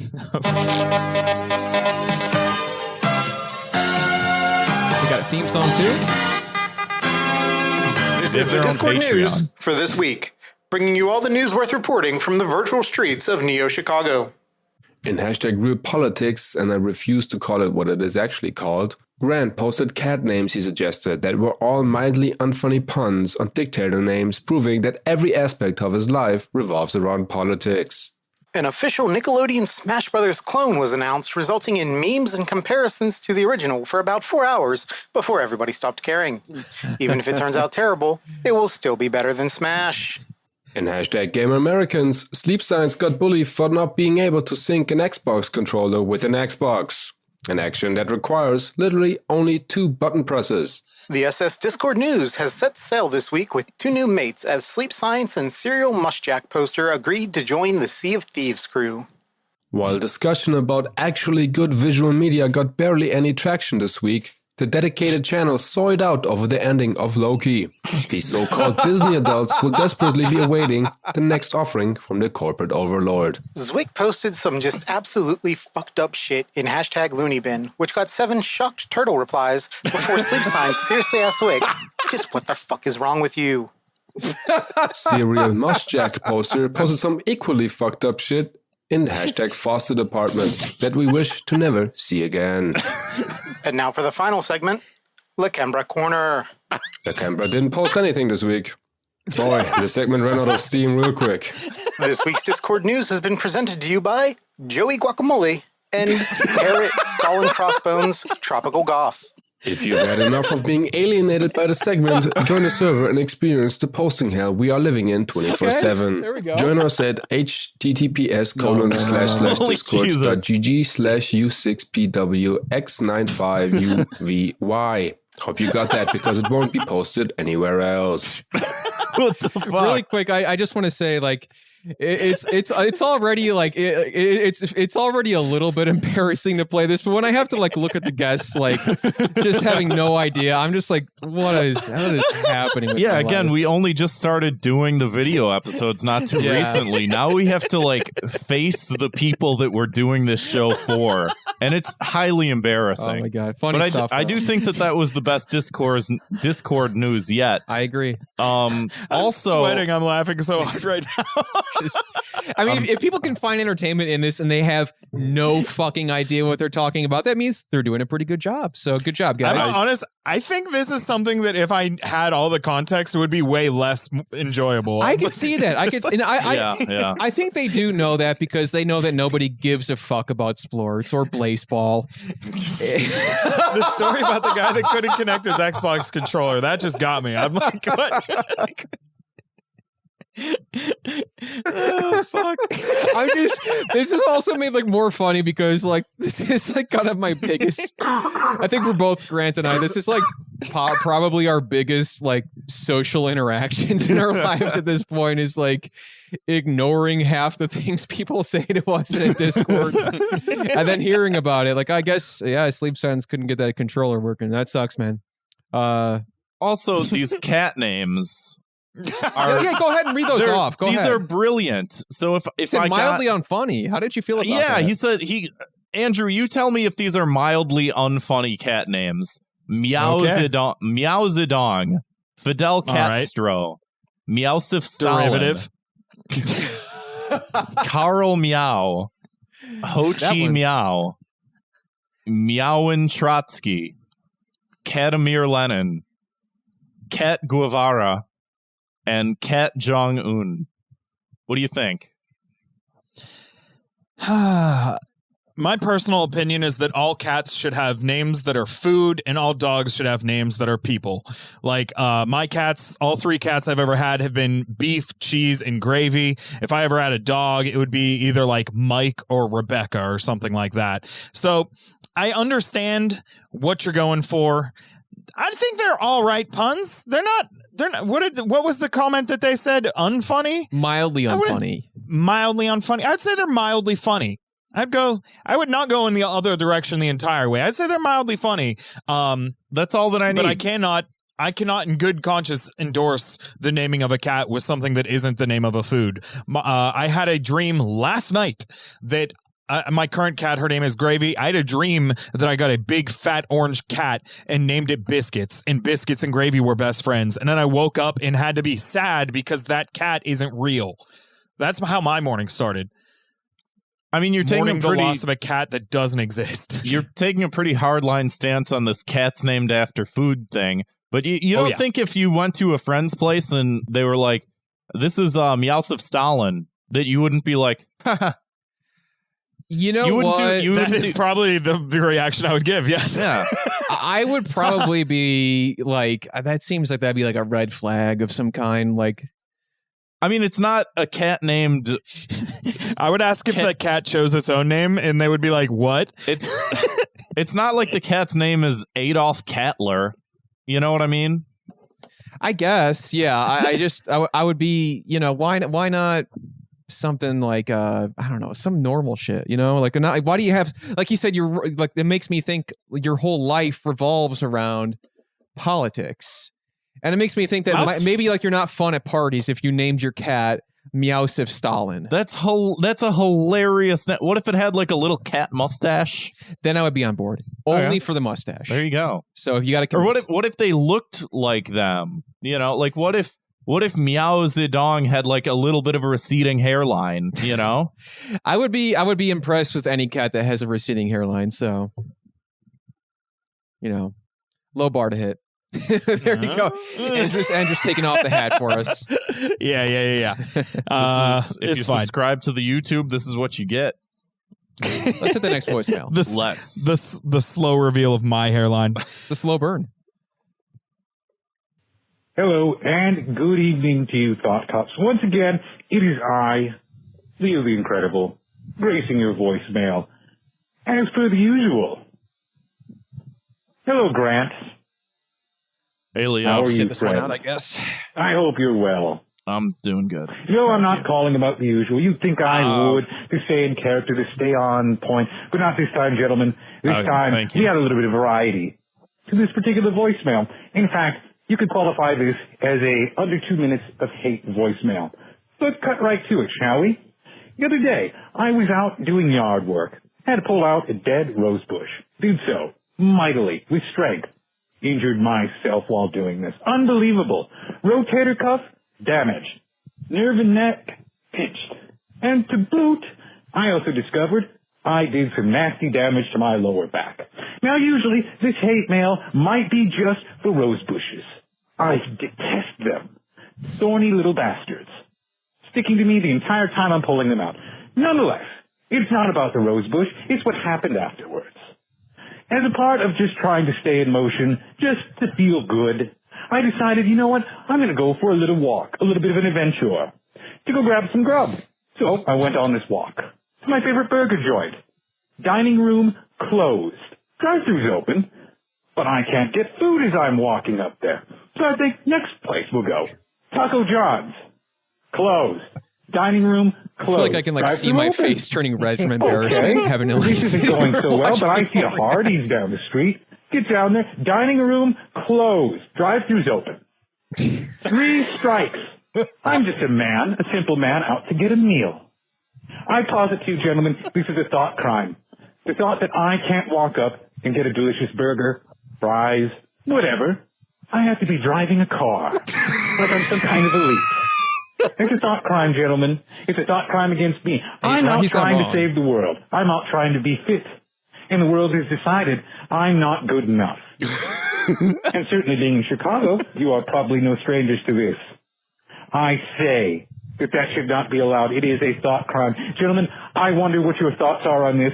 Share it with the callers and share it with me. Have a pleasant evening. Thank you. Andrew, you look like you got some thoughts real quick. Who the fuck says the word adventure? What the fuck? I see you are. Can I say this person's name? Yeah. We all know him. Leo, I see you're watching right now. What the fuck are you doing? What was adventure? What is happening with this? Sometimes I do wonder what his real voice sounds like. I have no idea. I've heard it. He does Twitch streams. I've heard his voice. So when he does, is he doing a bit in the voicemails? Is this a character? Sorry, not a bit. Kind of. He sounds like this. He basically he sauces it up. He does a voice. The voice that he does is very much so like Frasier. However, his normal voice sounds like Brain from Pinky and the Brain. Sort of like based around like Orson Welles, more or less. Yeah, he's got a little transatlanticism. My first thought was, how did somebody from the 1930s call into this show? My first thought was like, I feel like Leo, maybe you should have dug a little bit more of that rose bush up before you decided to pull it out. Also, are you wearing gloves? You said the thorns kept getting stuck. Is this your first time taking out a rose bush, Leo? Because I've never taken a rose bush out, but I feel like I would have dug a little bit more. I would have put maybe some do gloves some on. Stretching first. I wouldn't have stretched. Don't stretch. I wouldn't go that far. Okay. I'm not saying it's a bad idea. I'm saying I'm not that. Well, Grant, you are saying it's a bad idea. Yeah, it's a bad idea. I do this professionally. It's a bad idea. Don't stretch before you do that. Look, Leo, I am pretty broke right now. The next time you need a bush dug up, just hire me, bro. I got this. My back will be fine. I will bring my car so I can go to a drive-thru afterwards instead of trying to walk to restaurants that are closed, except for the drive-thru. Leo, hire me to be your life coach. That's what I got for you. Idea. And I want to say, too, on the point of the drive-thrus, I mean... I'm going to be Chrissy Teigen's therapist and Leo's life coach. You're getting a lot of gigs on this episode. Yeah, dude. I'm going to have 9 jobs. Yeah, just what you wanted, more jobs. And I want to say, too, like, on the point of the drive-thrus, like, how many times, like, we're in, I live in Logan Square here in Neo Chicago, and there's a bunch of bars, you're out with your friends, you're walking, and you want to go to McDonald's, but the lobby's closed at night, and you could walk through the drive-thru, but apparently it's not allowed. So it's like, are they expecting you to get behind the wheel of an automobile drunk just so you can get a McChicken at night? Also, like, who's allowing these? Like, oh, you're not allowed to do it? The person allowing you to do it is you. Just let me do it. You know what I mean? Like, there's no trouble. By who? The security cameras. Who cares? Management. Fuck management. Like, management shouldn't be deciding these things. I agree. Just let me have a fucking hamburger. As someone that worked at a McDonald's, there's no technical rule against it. It is at the discretion of whoever's working, and most people that are working there, their initial reaction is probably going to be like, hey, dude, we can't serve you unless you're in a car. Yes. And you have two options at that point. You can get mad about it, and then they're absolutely not going to do it. Or you can do what I do and just try and make this person who's working for shit wages laugh, and they will do whatever you want. I do it when I go through the drive-thru. I'm like, I'm going to get this fucking person who hates their life and is working at McDonald's to laugh. I'm going to give them a pleasant experience as a customer, because everybody's probably fucking yelling at them all night. They're not making any money. They hate, whatever. So, like, if you make somebody that's working a shit job laugh, they'll probably give you your food for free. Like, it's just turn the charm on. I don't know. Yeah, like I that's my fucking thing. I always try and make everybody I'm around have a good time, and especially service employees, and especially fucking fast food employees. And I mean, it doesn't work all the time. I do a lot better with the fast food employee audience than I do with comedy audiences. But like, they're not expecting it, so maybe that's why. But yeah, like it's at their discretion. They're probably not going to let you do it. But if you get them to laugh, if you're like, what if I told you that I left my car in my other car? But I don't know, like just figure something out. OK, they'll give you that McChicken. And for the record, in Pittsburgh, we just drive drunk. So it's never a problem. There you go. Yeah. Leo, just drive drunk. There's your solution. Problem solved. Move to Drive Pittsburgh. drunk. It's actually illegal not to be drunk behind the wheel in Pittsburgh. I have another solution that this solves both.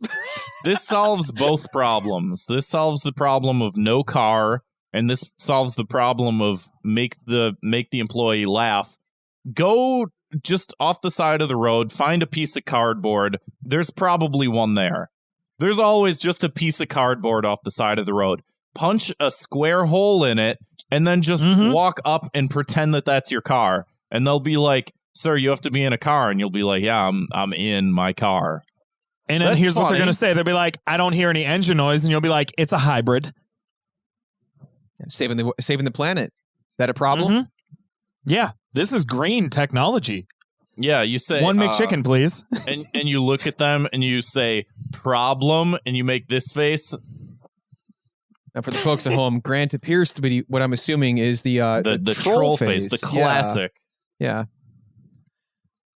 Let's hit the next voicemail. Yeah, let's. Here. Oh god. Okay. Well, this is gonna be a two-parter. Oh geez. And as you can imagine, she called the Thought Cops hotline, hit the speakerphone button, and then threw her phone 40 yards away before leaving the voicemail. So we'll see if we can hear this.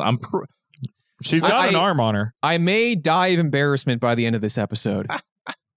These are the people that we attract to this podcast. I wouldn't have it any other way. True. Hey, you fucking dumb boys. I got bone to pick with you guys. Listen, Kevin, you guys are just dumb men and you don't understand the pure pimple-popping videos or blackhead extractions or cyst popping. You just don't get it. I honestly think it's like a female thing because we like grooming, especially our boyfriends. I love like picking like blackheads or like ingrown hairs from people I'm dating. Even if they don't like it, they just need to accept that I like doing it. It's not even like, you can't even compare it to like watching cum shot compilations. Garrett, by the way, because he's not on this episode, but go on. It's not a horny thing. And, maybe if you had some, a little more emotional intelligence. I praised her for her audio improvements last week, and then we get this where Andrew has to press his headphones inside his skull. I heard nothing in that voicemail, so right away I don't know where to begin. I will say, from what I could gather, Kevin's 2 minutes of hate last week was pimple popping videos. I was talking about how I think that they're to me they're gross, and then she's saying that it's apparently we're dumb boys who don't understand. I posited that this seems to be a largely female phenomenon, which she agrees with. She agrees with my assessment, and she says it's because women like to groom. And she's talking about enjoying popping the pimples of the men that she dates. I have a question then. I have a question. Are you single? Because I've got some things that I've been working on. I've got some growths on my back that I could use some assistance with. How close are you to Pittsburgh, and what are your plans for after this? Because I'm ready to go. I got an idea for you, man. Incorporate that into your OnlyFans. I think you're going to see some serious financial growth. Honestly, yeah. It is very hard to pop your own back pimples. I don't know if you're aware of this. I don't know what's going on back there. Yeah. I mean, I know they're there, but I don't know what they're up to. You know, I could feel like them growing out vertically, and I'm scared. But I just can't get the angle. I can touch my back. You know, people are like, "Oh, you're not that flexible." Like, no. You have to get the right amount of leverage to like really do it. And that's just hard to do single handedly. So like, I don't know your name. I could not even really hear your voice, but call me, and please keep your phone near your face so that we I do can have hear what you a say. part 2. Yeah, there's a part 2 to this voice. I'm going to be crossing my fingers and hope this one sounds a little better. I don't think maybe it's less mean. We'll see. I'm really cranking the volume on this too. Oh, another thing. It's worse. It's worse. Your disgusting like back acne or blackheads or ingrown hairs, because that's just not what a good boyfriend would do. A good boyfriend would let their girlfriend just squeeze all the nasty shit from the back because they're too dumb and lazy to properly exfoliate. They're actually doing you a favor. On top of it, feels really good and it's very satisfying. And then you're less gross. You don't fucking blackheads or ingrown hair. So the win-win Do you know this person? Yes. She's been on the show. Kick at your back. Oh, okay. Is she from Chicago? Yes. Yeah.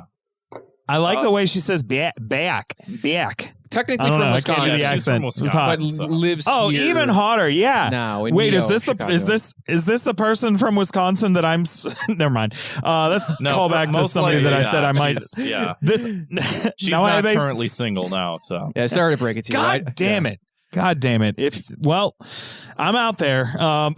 If anybody else is listening and wants a guy with a mediocre dick but a lot of back pimples to pop, hit me up. It sounds like from what I could barely hear that there may be a lot of women out there for this kind of thing. And to be clear, on the last episode, I don't recall at any point of my complaining saying that I was opposed to this happening to me. She just wanted to talk about this. I'm not a big fan of. I'm not like a huge fan of the videos, but like there is like a almost animalistic part of me that's like, that's yes, what I was. get it Yeah, out of I was there. saying it's a primal thing, but like it just like it was on at the gym. It caught me in the wrong moment, and gross, normally man. I don't like them. I really don't like them. Do you guys get a lot of large cystic acne on your bodies? No. Because like maybe that's the thing is that like it is gross, but also like that is I've literally had those and done that to myself. So I'm like, this is gross, but also like I've got one on my back right now that I wish could feel the way that I know that feels getting that out of you. And do you feel like a catharsis watching that from like somebody else's like cystic acne popping? No, I feel like a desire to have it done, but like I mean a little bit of catharsis, but like especially whenever I have a big one, I'm like, oh, I want that. I want what they have. Like I tweeted the other day, and I was like, I don't know if I want a girlfriend. I just want somebody to pop my back zits, and sounds like maybe the girl for me is out there. There's so a I'm lady keep on for you looking. out there somewhere. She'll. It's true. It's true. Yeah, she'll go all in. But I think that's what the last voicemail, Grant. Yeah, that was it. Well, yeah, if you want to go ahead and give us a call. Ending on next a time. high note. Yeah, and always ending in a high note here. 312-788-7361. Hold on, I could go higher. Or you can send us an audio file at thoughtcopspodcast@gmail.com. Andrew, thanks so much for coming on the show, man. Thank you for having me. This was fun. This was a good time. Yeah. Awesome.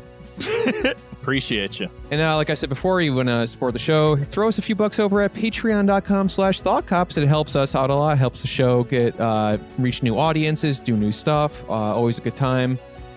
We'll see you next time. See you, Space Cop.